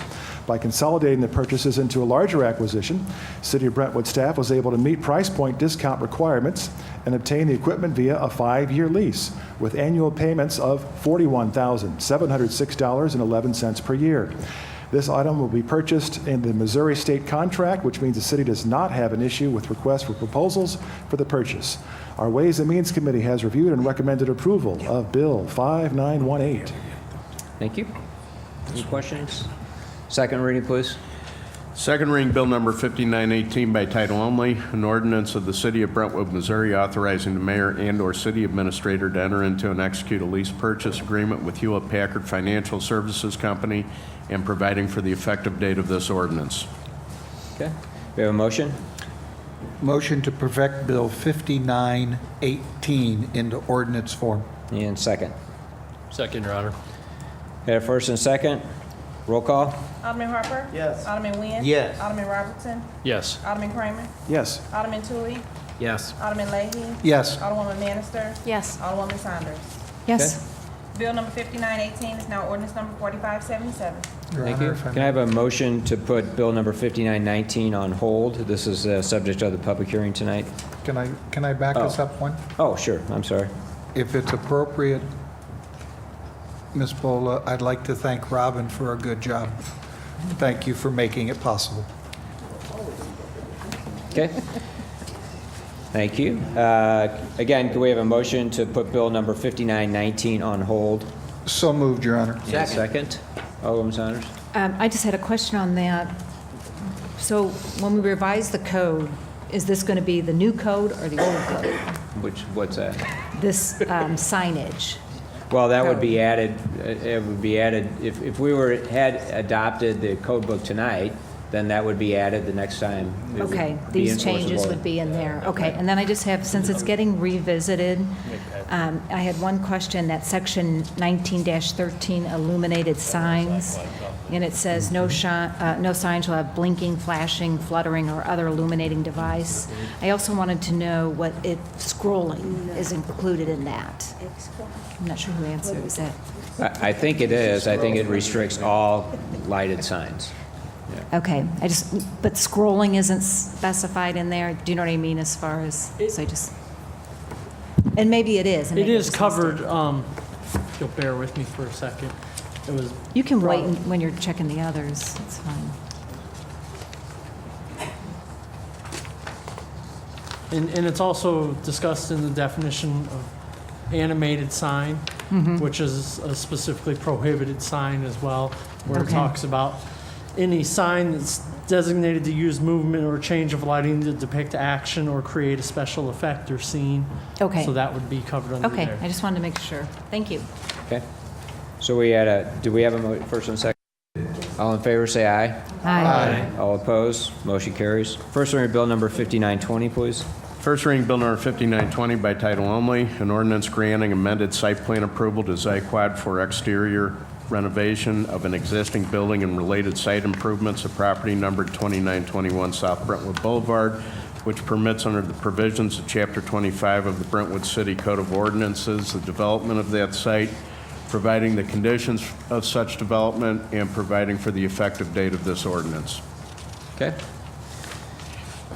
Your Honor. Alderman, well, let's do synopsis first. Is that right? You may. Okay. Synopsis, please. Thanks, Your Honor. Bill 5920 covers a request to grant amended site plan approval for exterior renovations to an existing building. This bill grants an ordinance for site plan approval, amended site plan approval, to Zyquad for exterior renovations of an existing building and related site improvements at property number 2921 South Brentwood Boulevard. The improvements entail removal of the existing mansard roof with installation of a new drive-up facade, as well as painting the rear of the building, screening of HVAC units, and installation of landscaping along the front of the building. Our Planning and Zoning Commission has reviewed and recommended approval of the bill with a vote of 7-0. Okay. Thank you. Alderman Lee. I'm under the impression that this should have also had a public hearing. Am I wrong in that? Not for site. It's only for a site plan, so no Right. public hearing is required. Because he's just doing a renovation. Correct. Right. Okay, thank you. Okay. Second reading, please. Second reading, Bill Number 5920 by title only, an ordinance granting amended site plan approval to Zyquad for exterior renovation of an existing building and related site improvements of property number 2921 South Brentwood Boulevard, which permits under the provisions of Chapter 25 of the Brentwood Code of Ordinances the development of that site, providing the conditions of such development, and providing for the effective date of this ordinance. Okay. Any questions? Motion? Move for adoption, Your Honor. Second. First and a second. Roll call, please. Alderman Harper? Yes. Alderman Nguyen? Yes. Alderman Robinson? Yes. Alderman Kramer? Yes. Alderman Tui? Yes. Alderman Leahy? Yes. Alderwoman Bannister? Yes. Alderwoman Saunders? Yes. Bill number 5920 is now ordinance number 4578. Okay. First reading of bill number 5921. First reading, Bill Number 5921 by title only, an ordinance of the City of Brentwood, Missouri authorizing the mayor and/or city administrator to enter into and execute an agreement between the City of Brentwood, Missouri and Horner and Schifrin to provide surveying and geotechnical engineering services and providing for the effective date of this ordinance. Thank you. Synopsis? Yes, Your Honor, I believe we're making progress here. We've only got just a few left here. Bill 5921 covers surveying and geotechnical services for the Brentwood Community Center. The Bill 5921 authorizes the mayor and our city administrator for Brentwood to enter into an agreement with Horner Schifrin, one of the city's on-call engineering firms, to provide surveying and geotechnical engineering services, and that's related to the renovations to our Brentwood Recreation Complex. This expenditure will be funded as part of the cash funding the City of Brentwood will be contributing from the reserves in the Stormwater and Park Improvement Fund to the renovation project. Okay. And Alderman Saunders? I just have a question. It's not necessarily related to this, but how many bids did we receive for the construction manager position? 8. 8. Okay, great, thanks. Okay.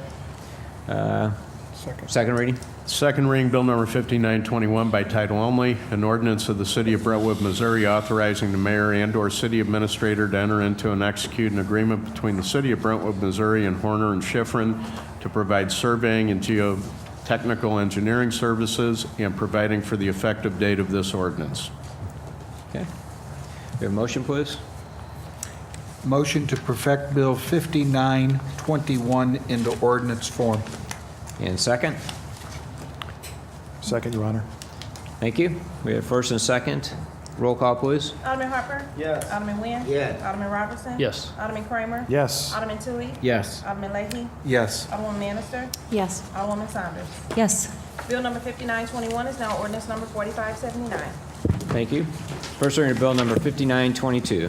First reading Bill Number 5922 by title only, an ordinance authorizing the execution of an amended and restated trust indenture relating to the city's $7,650,000 taxable tax increment refunding revenue bond series 2007A, 8300 Eager Road Project Phase 1, and $13,185,000 taxable tax increment refunding revenue bonds Series 2007B, 8300 Eager Road Project Phase 2, authorizing the execution of an Eighth Amendment to an amendment, a restatement of development agreement, and other documents, and authorizing certain other actions in connection with the execution and delivery of the bonds. Synopsis, please. Yes, Your Honor. Bill 5922, the amended and restated trust indenture relating to the city's $7,650,000 taxable tax increment refunding revenue bonds, Series 2007A for the 8300 Eager Road Project Phase 1, and $13,185,000 in taxable tax increment refunding revenue bonds, Series 2007B for 8300 Eager Road Project Phase 2. Say that 10 times fast. This ordinance authorizes the execution of the Eighth Amendment to and restatement of redevelopment agreement and other documents, and authorizing certain other actions in connection with the execution and delivery of the bonds, Bill 5922. Okay, thank you. Actually, I'll try to address, and Mark Grimm is here if the board members have questions of Mark, but we'll try to answer a couple questions that were asked during the public comment earlier. First of all, these are not obligations of the city. They're obligations of the TIF district. Once the time limit expires in 2023, the obligation of the taxing district goes away. The developer will be holding the bonds or notes when this is reissued. And so at that point, anything withstanding will be their obligation.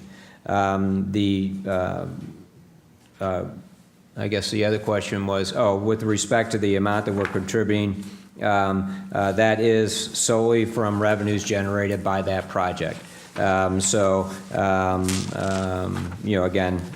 which is the way any TIF district would work. So with that, again, Mark is here if anybody has any questions for Mark. Alderman Leahy.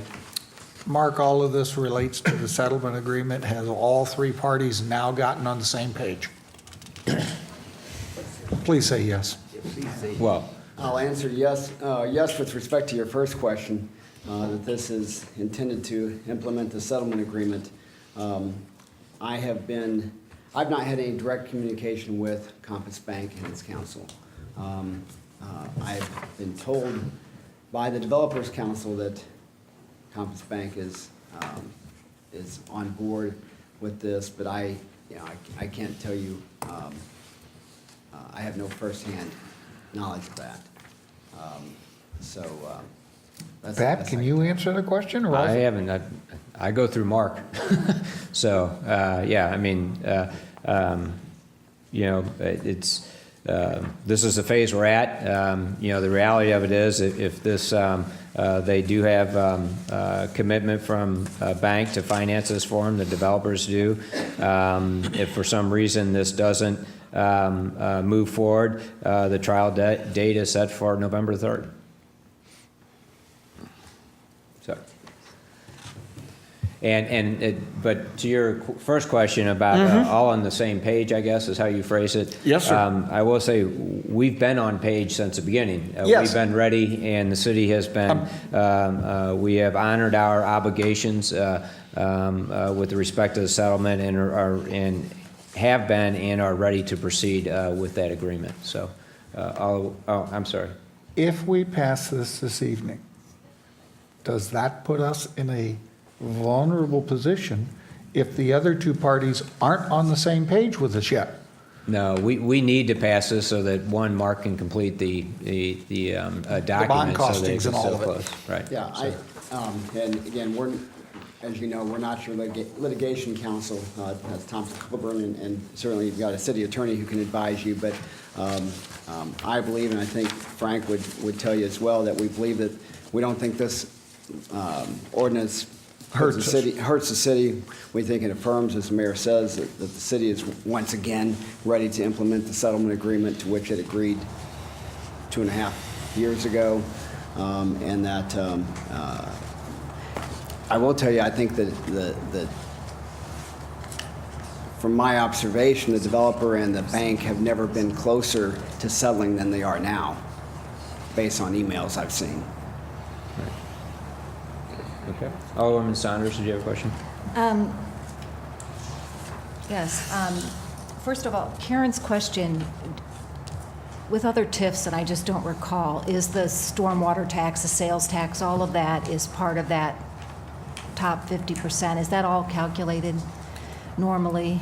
In the original agreement, that was all included? Yes, the TIF statute excludes a couple of sales taxes, does not exclude, for instance, excludes the metro sales tax. Right. But no, it captures parks and stormwater, fire, et cetera. Okay, and so then it's, originally in the original document, it was the top 50%, and now we're giving 57% of the bottom half. Correct. So in essence, we're contributing like about 78% of our revenue to the project, roughly? I'll trust you on the math. Okay, I mean, you're But adding though. 57% Yeah, of the 50% bottom of the half is bottom correct. half. Right. Yes, so I kind of wanted to explain that you're giving more than just 50%.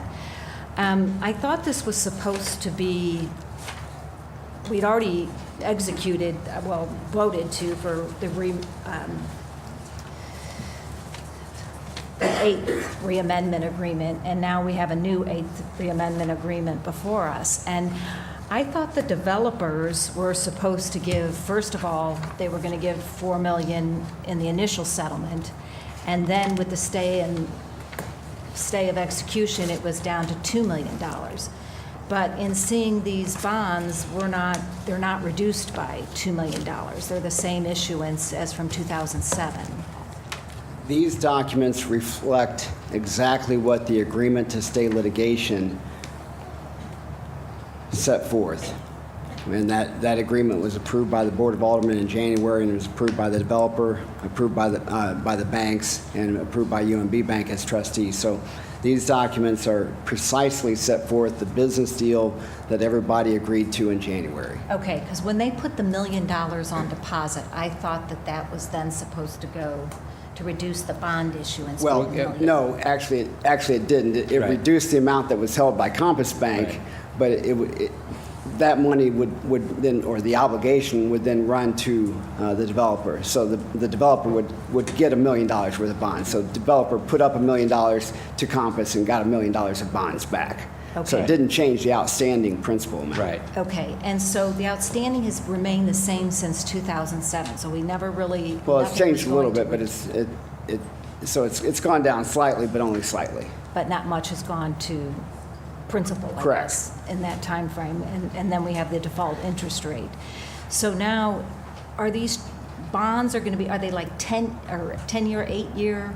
Well, they'll have a maturity dates? They'll have a 2023 maturity date, which is the end date of the TIF. So almost all TIF or TDD bonds have a stated maturity of the last possible date, and then unlike most city transactions or all other city transactions, they're structured so that all money that comes in goes to pay debt service, and so there's there's not scheduled debt service, and so they'll have a December 17th, 2023 maturity, and then. But they're a new issuance, correct? Is this going to be a new issuance? Well, that- it's not a new issuance technically from a state law standpoint. I don't want to be hyper-technical, but Okay. it's really just changing the terms of the transfer. existing bond issue. Okay. Bonds are being transferred from Compass to the developer. Okay, and so then, as far as determining the interest rate, it's now going to be a fixed instead of a variable? Right. And do you look at U.S. Treasury notes with a similar maturity date? And- No, Stiefel is advising on, I mean, there's a lot of variables on the interest rate, and I've got to tell you, no matter what the interest rate is, the bonds are likely to be outstanding. A portion of them are likely to be outstanding come 2023, unless the developer just hits a home run on some big sales tax generator within the redevelopment area. So, in a way, it really doesn't matter whether the interest rate is 1% or 6%. In the ordinance, which I think is presented to you all tonight, we'd hope that the interest rate would be set by tonight or agreed upon by tonight. It hasn't been, and so we put in this ordinance a not to exceed interest rate of 6%. There's a lot of moving parts in this transaction because the developer is negotiating with its lender, the lender who's going to provide money to buy the bonds. The developer is negotiating with Compass Bank. The developer is negotiating with its lender for the shopping center, who's reviewing all these documents. The interest rate, so the though- interest rate has to be approved by all of those folks. And that interest is paid to the developer or Right. whoever the owner, To the whether it's a holder of the bonds. To the owner of the DCM, bonds, right, whoever that's the owner right. of the bonds is going That's to, right. they're going to get that interest rate. Right. Which I'm sure they're trying to get leverage that is greater than whatever they're borrowing.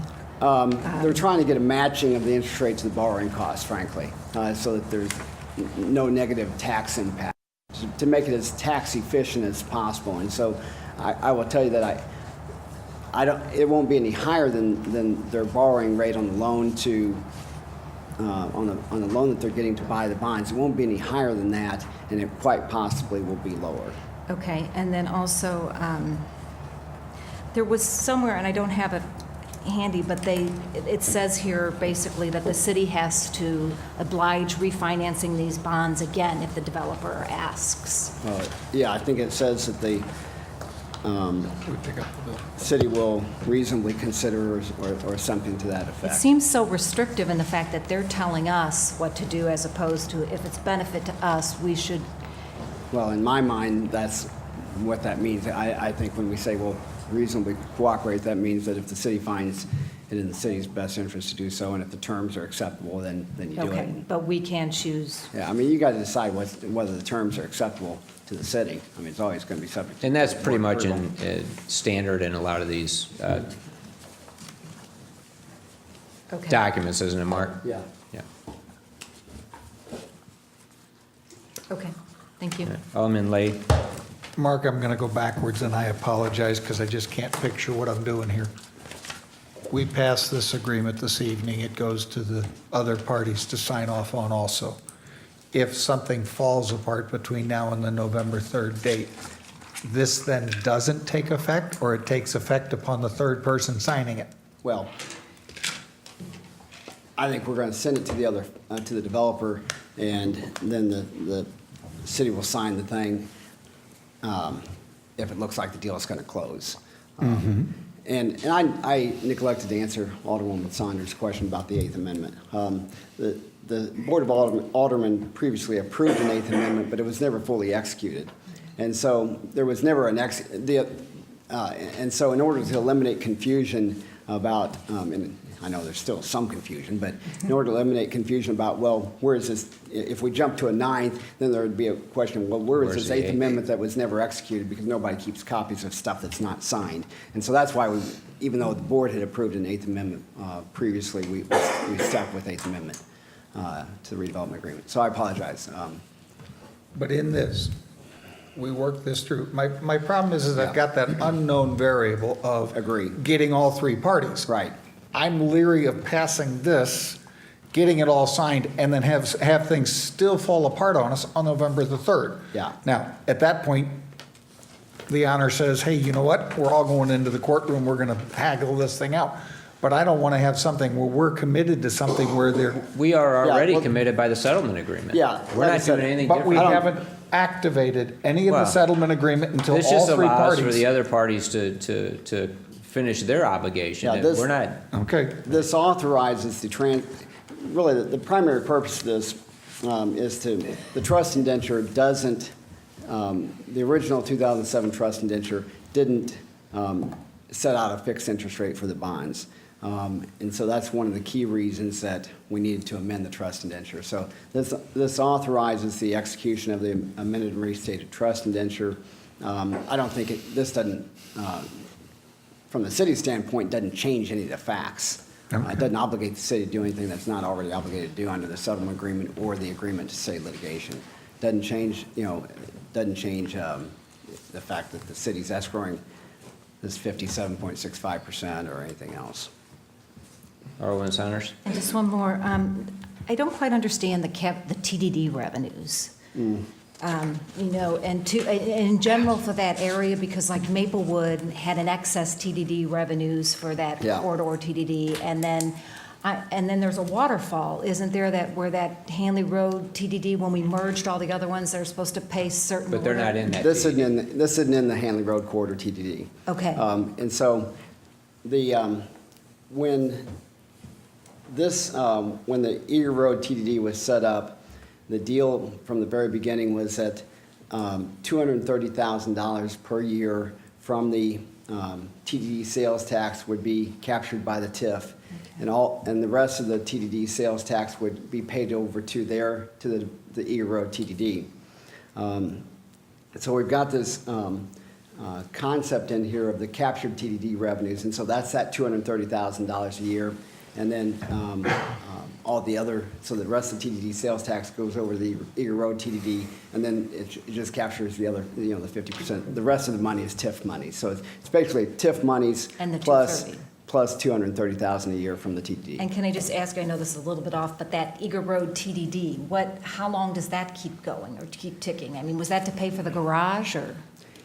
Involved in the bond issuance for that, and so I don't know the terms of that deal. Great, thank you. Sure. Any other questions? We provided the board with an amended ordinance tonight, so I hope that you all With will- that not to exceed number. Right, Right. looking at the right thing. And I did want to We can take the comment. legal fees out of the TDD for that? We can capture those? Well, We receive up to $15,000 a year from the TDD to help with the payment of legal bills for this. Well, I know we get 25,000, don't we, just for calculating the TDDs? Do we still get that annually? Yes. Right. Okay, but that's not part of this? And then we're allowed up to 15,000 for legal fees? Right. Annually. And I'm going to be And this is addressing that. related to the TDD? Excuse me? I mean, these legal expenses are related to the TDD where it says that they're going to. Well, they're related to the project. Okay. Right. It says 30,000 from the Transportation Development Right. District. For that portion, right. Right. You're referring to the warrant. Warrant list, yeah, we can get Yes, 30,000 right. from them? 15 each year. Okay. Just touch base on one of the comments that, or maybe a couple of comments made. One, with respect to the percentage of the amount of sales tax revenue going to this specific project. Really, compared to some of our other projects, that percentage is actually low.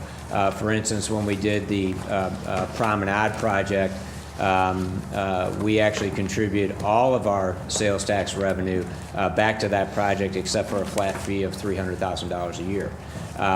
That was a negotiation we did with the school district to help pay off those bonds as fast as possible. With Brentwood Square, we had the same agreement, as well as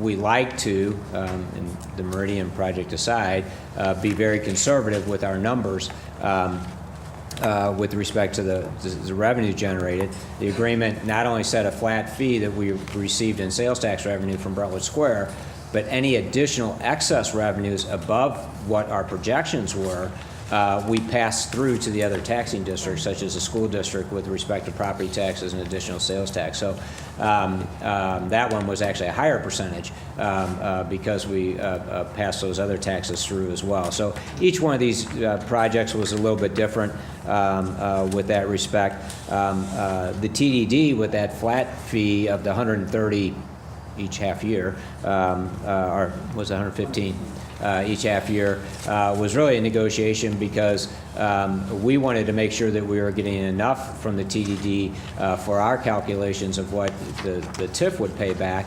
The developer at that time, again, these are original negotiations, was sure that they would generate more than that. And so in the negotiations, we said, okay, then you give us the first 115,000 and then you take the rest. So, you know, that was a negotiation to make sure that we got what we thought at that time would be enough to support the TIF.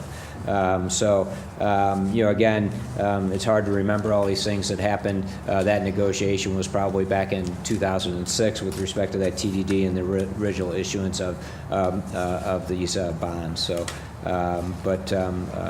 they are all different. They all had different components to it, and for the most part, have been very successful for the city of Brentwood. So, any other questions? No. Okay.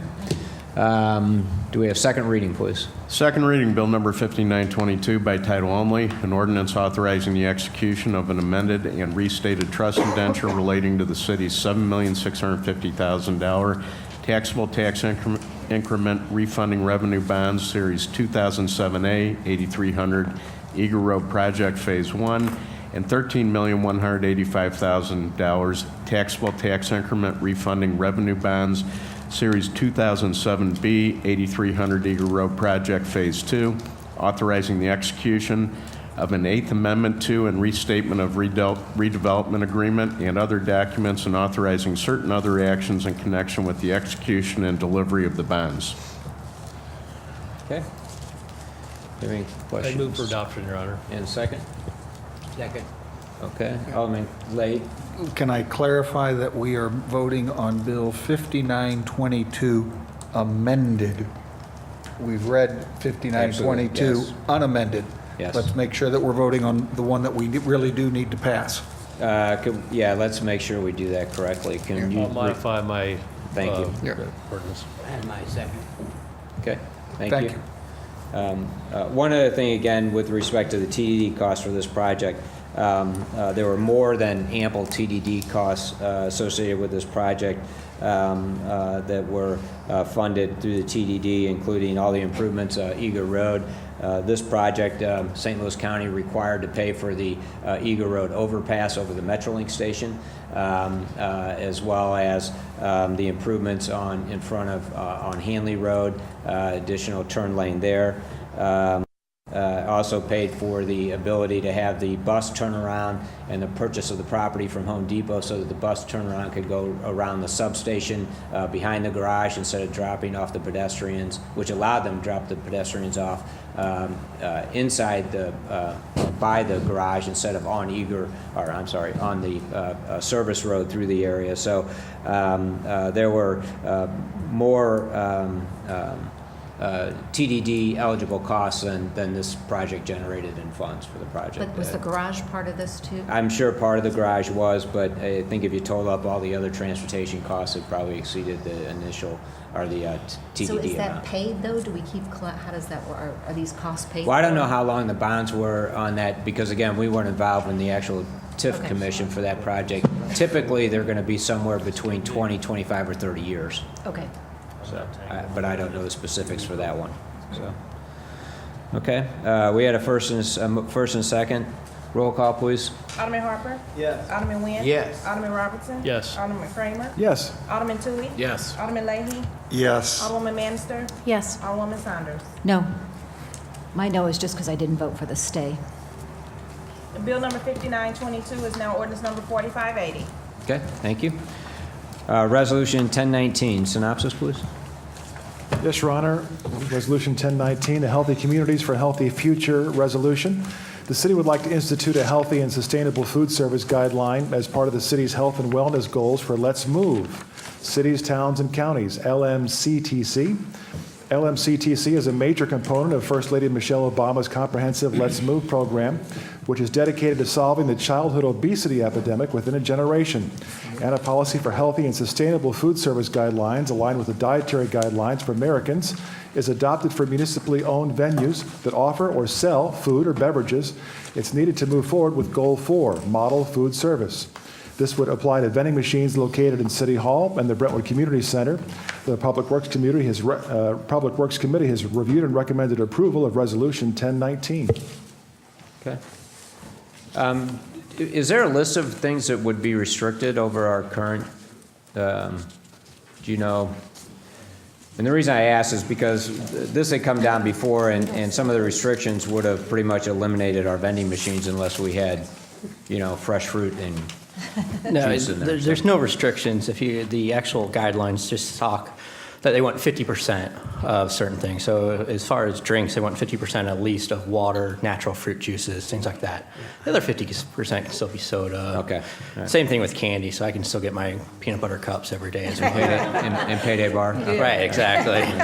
Just wanted to make sure. Thanks. Our vending machine supplier has no trouble meeting these guidelines. No, I mean, it's one of the things that we discuss with them on a regular basis, and we can continue to do so.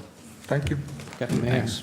Yes, Alderman Nguyen. I myself feel this is where government begins to go too far, and so I certainly will oppose it.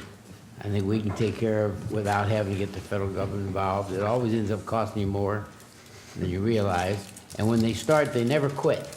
It will be one thing today and a dish, something else tomorrow, and then the kids will still be fat. So now we got to do something else. Maybe I shouldn't say fat, maybe it's a bad word. But, you know, bigger. So anyway, I just myself am opposed to the government getting involved.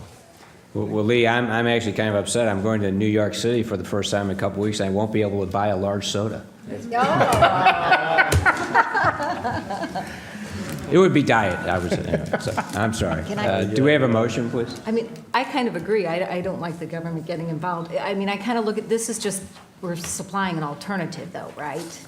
But we could do that on our own, On to be our honest own, with you. so right. then we just don't really We can do all need this by ourselves. Right. the resolution. We can just do it on our own. Yeah, I mean, if the staff decided to put more juice in, they could do that on their own. They don't need this resolution to do that. But we're looking to participate in this program. Are we? Without this resolution, we won't be able to move forward. Okay, that's fine. Does the program provide something? It provides a list of items that they would recommend you eat, that anybody would recommend you eat if your goal is to be focused on wellness. And, you know, outside of this, we're trying to promote that amongst city employees. So I think it reinforces that notion that we're all trying to change our behavior, as difficult as that may be. I agree. Okay. Do we have a first and a second? Do we have a motion? Your Honor, I'll move for adoption of the resolution. I'll second. Second? Roll call, please. Alderman Harper? Yes. Alderman Nguyen? No. Alderman Robertson? Yes. Alderman Kramer? Yes. Alderman Tui? Yes. Alderman Leahy? No. Alderwoman Bannister? Yes. Alderwoman Saunders? No. Okay. Next item, accounts against the city. Yes, Your Honor. We have a revised warrant list presented this evening. Call your attention to item on page 2, invoice 306-4829, dated October 6, 2014, for your consideration. The total warrant list this evening is $186,130.43, with current pass-throughs proposed at $30,752.60. I'd like to make a motion for approval of the warrant list. And second? I'll second paying the bills. And any questions? All in favor, say aye. Aye. All opposed, motion carries. Next items are reports of department and committee heads. Under the mayor's report, I will be brief. Bonefish had their ribbon cutting this afternoon. They are officially open. And it is really a beautiful restaurant on the inside. It is very nice. So if you get an opportunity, I would recommend going there. Tomorrow night, they are having a special event. I'll put in a plug for them. They are want to be involved in the communities that they are in as well. They have picked Make-A-Wish Foundation to be one of their organizations that they support. Tomorrow night, tomorrow all day, they're having a specific, for a specific child to make that wish come true.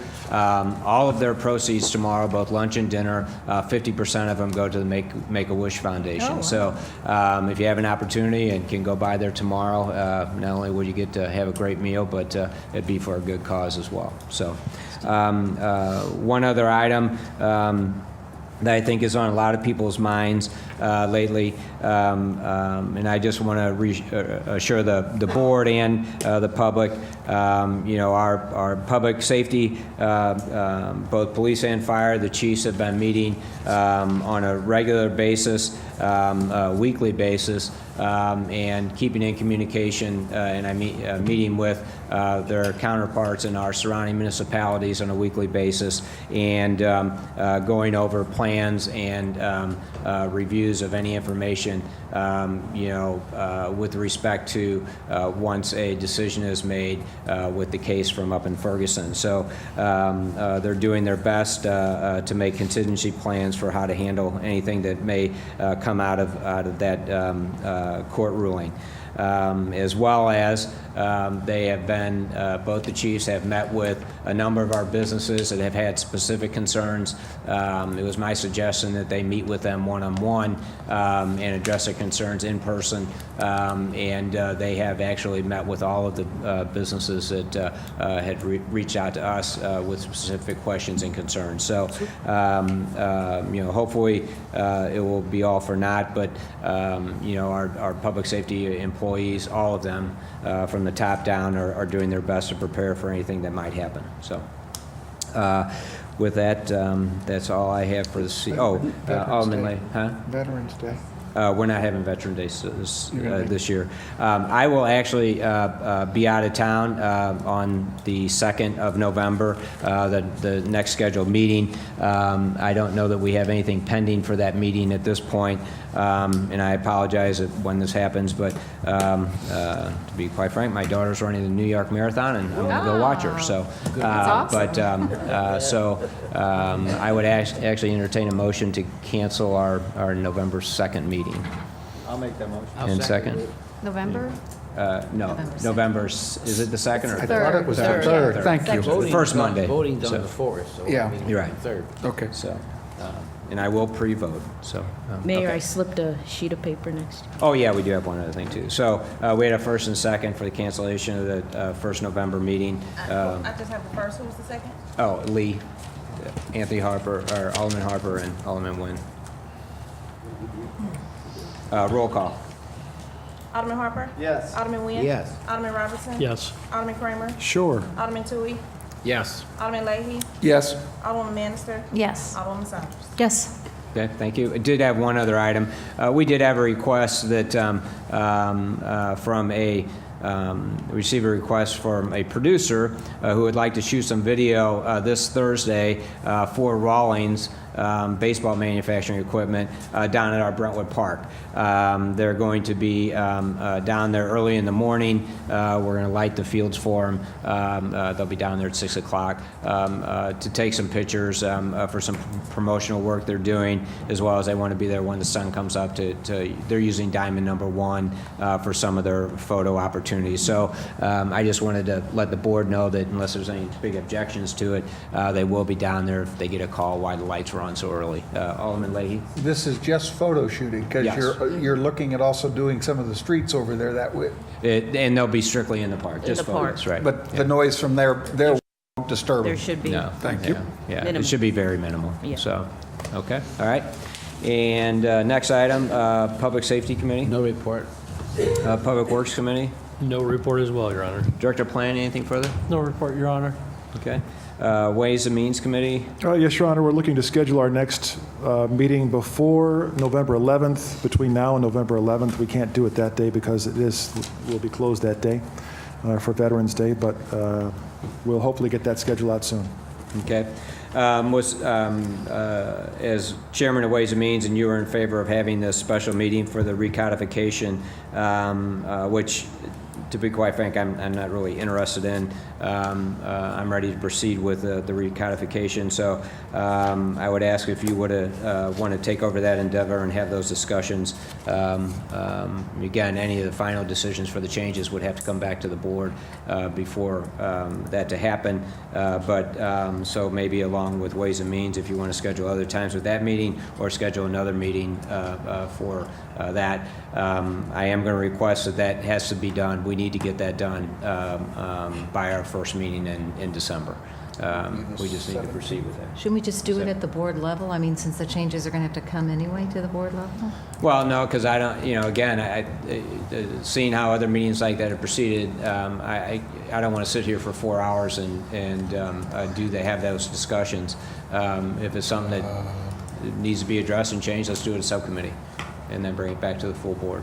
So The motion was made to do it as a special Board of Alderman meeting. That's Well, a correct. special meeting, you said, right? No, I said a special Board of Alderman meeting. Okay. All right, well, I'll schedule a meeting and I'll let somebody else chair, so that's fine. Can we do November 3rd? Just keep the 3rd on there? That'd be fine, whoever, yeah, that'd be fine. Have a special meeting November 3rd. Lee will be here, he can do it. I won't be here. So anybody who's interested can attend. It'll be a work session. You don't have to have, it won't be, and so. May I speak? In a way, it would be helpful to staff if we have questions prior to those meetings. It would be very helpful. So the discussion for that meeting will be limited to the codification, and I also am going to, would the board like if I put a time limit on the meeting? 6 o'clock till 8? Or do you think you'll need more time? No, I won't. No, mine aren't that. Okay. Sounds good to me. Okay, all right. So, Then that's, wait a minute. I'll just direct them to do it. Cancel the meeting. Now you're making a motion to make But that nobody the seconded special, it. For the the special board meeting. Oh, So well, no, we're let's gonna- clarify which date and what we're doing. On the 3rd, we will have a special Board of Alderman meeting, Thank you. so, For the purpose of the right, It matters the day we right. And So you, those interested in going through the recodification can come to that meeting.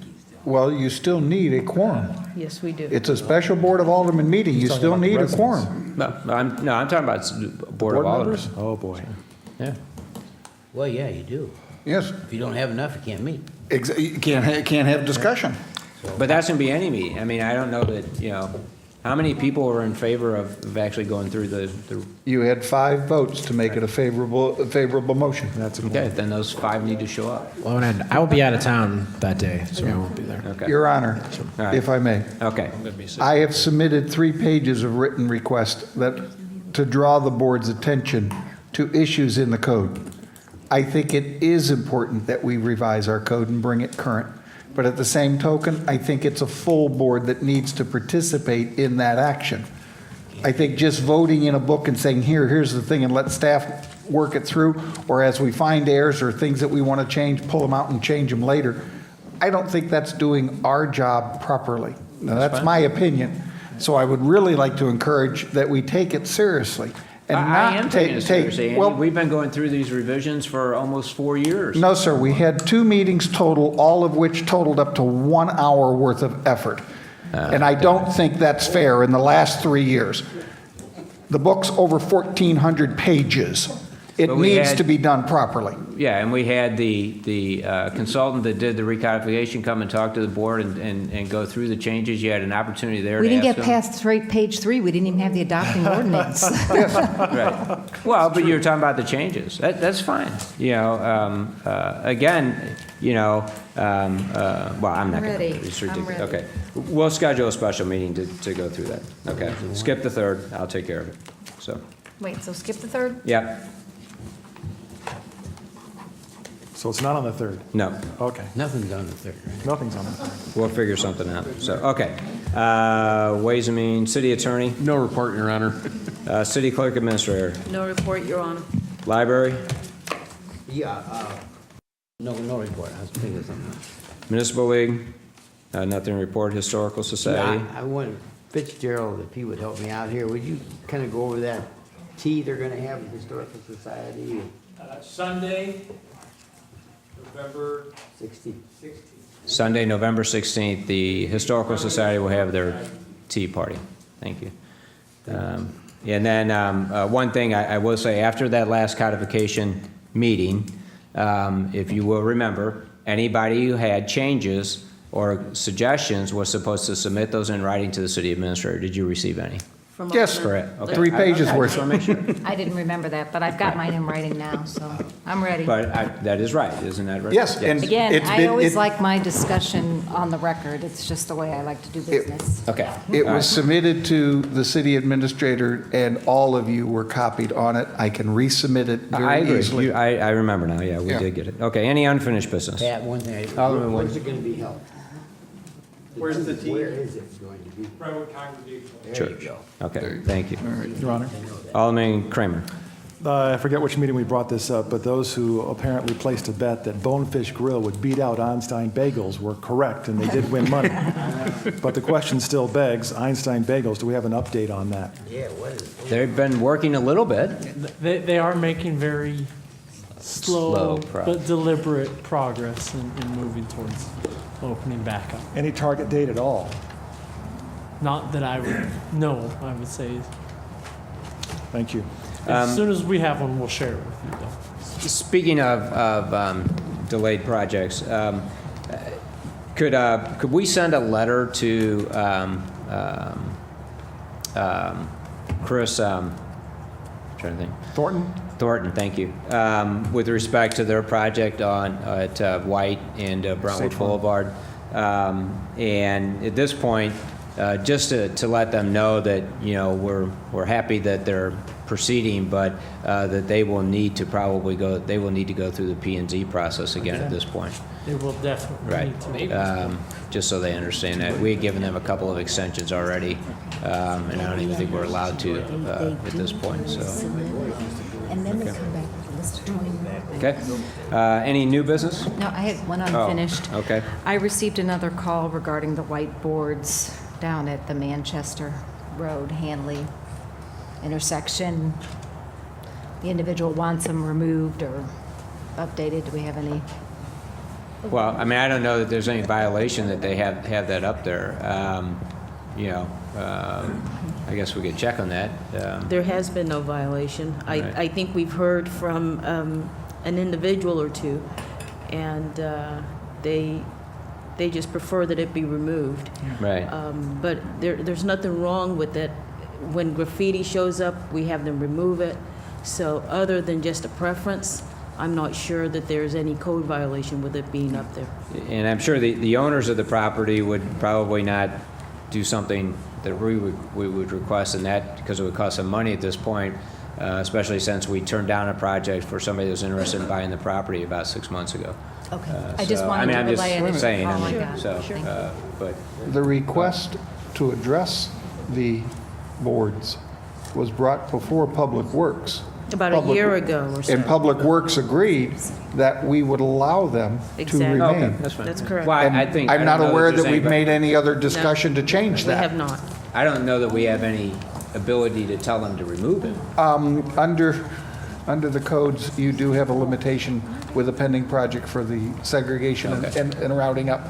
But the Public Works Committee reviewed that and agreed to allow them to Fine. remain. Okay. All we did was take down, I think it was the Chiodini architect firm or whatever that was advertised on one of the panels, and they agreed to do that, and what they did was just paint over it, and thus everybody was happy. You're right. Okay, thank you. Any, Alderman Lee? Yeah, new business? New? Okay. Yes. Couple of new things, or I'm sorry, can we stay with old business? Sure. Okay. This evening, we highlighted two issues, twice this evening.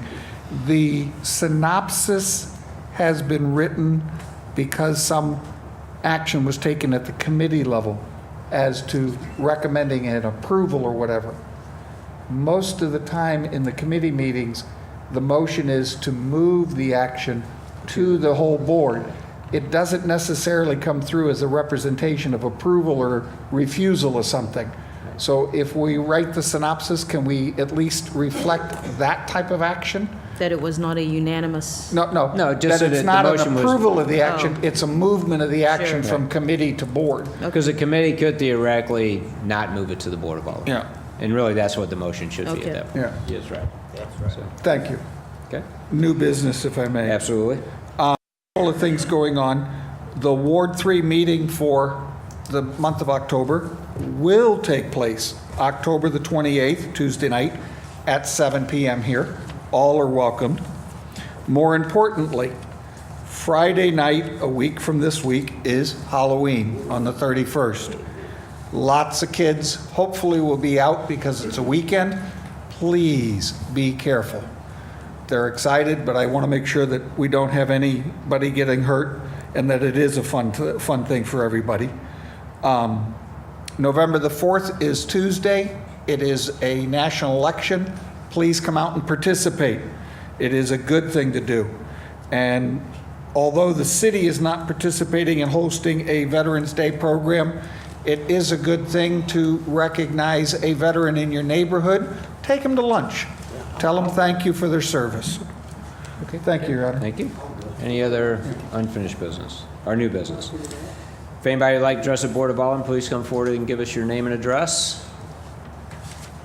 Hearing none. Oh, I'm sorry. Is this going to be a lunch invitation? He's a veteran. There you go. So, a couple things, just encouraging the board to take seriously that code. That is how we run our city. It's how our govern. That's the first point of governance. And so I would hope we would show good stewardship and leadership and take that seriously. Other question is or other comment is in regards to the development off of Eager Road. So who owns that little triangle that's it's to the north of Eager, like right across from Bobolink? MoDOT. MoDOT? I mean, you couldn't put some sort of an entrance and exit ramp on that triangle getting in and out. I mean, it's still not going to alleviate some of the issues that you have on, I guess, Eager Road trying to come down from Bobolink down to Brentwood, making those corners tight. But where I work, we have a lot of development going on all the time, and it's very, very dense, very, very dense built environment. And they will a lot of times, put in temporary roads or like create a curb cut and a road to allow big equipment and commercial vehicles in and out of the property, thereby keeping them off of roads that, people are walking, bicycles. We don't have residential areas around us, but the traffic that we have coming and going from our place of employment, so the workers' cars. And then the last is in regards to the Meridian. There is a statement in there. Oh, and the other thing related, I'm sorry, one more thing related to the traffic coming and going. They actually make deliveries of big pieces early in the morning. And Drury did that because I was heading toward the train anywhere between 6 and 7 o'clock in the morning. And there was a lot of traffic going in and out of that Drury. Sometimes we couldn't just go straight through because they had it blocked off because they were moving a big piece of equipment in. And so I don't know how that would impact the residents living along Eager Road, having, that kind of traffic coming through there that early. So those are two suggestions, since, we are going to allow traffic on that road that maybe could help mitigate that.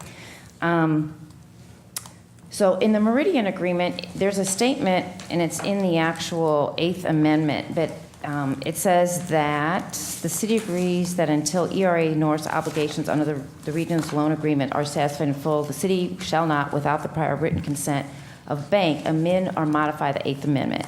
So if you've all approved this one tonight, and let's say all the parties don't agree or there's something that doesn't go forward, are you bound by that agreement? Or are you... That was my question. I'm unclear about that, whether you're bound by that, because if all of the other agreements don't go by, but yet we're bound by it, I guess I don't understand. But we're bound, well, go ahead. Yeah, okay, and let's see, do I have anything else? I don't think so. Thank you. Okay. All right.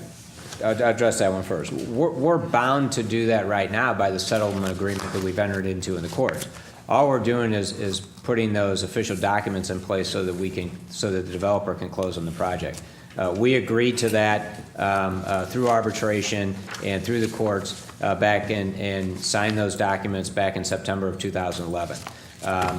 If for some reason they don't move forward, really the ordinance is mute, whether it's signed or not. It's going to go to court, and there's going to be a separate decision made at the court level. So this just gives us the ability to, our bond counsel, our financial representatives, to get the documents in place so that when they go to closing, we have everything in place so that they can proceed, that there's no delays on the city's part.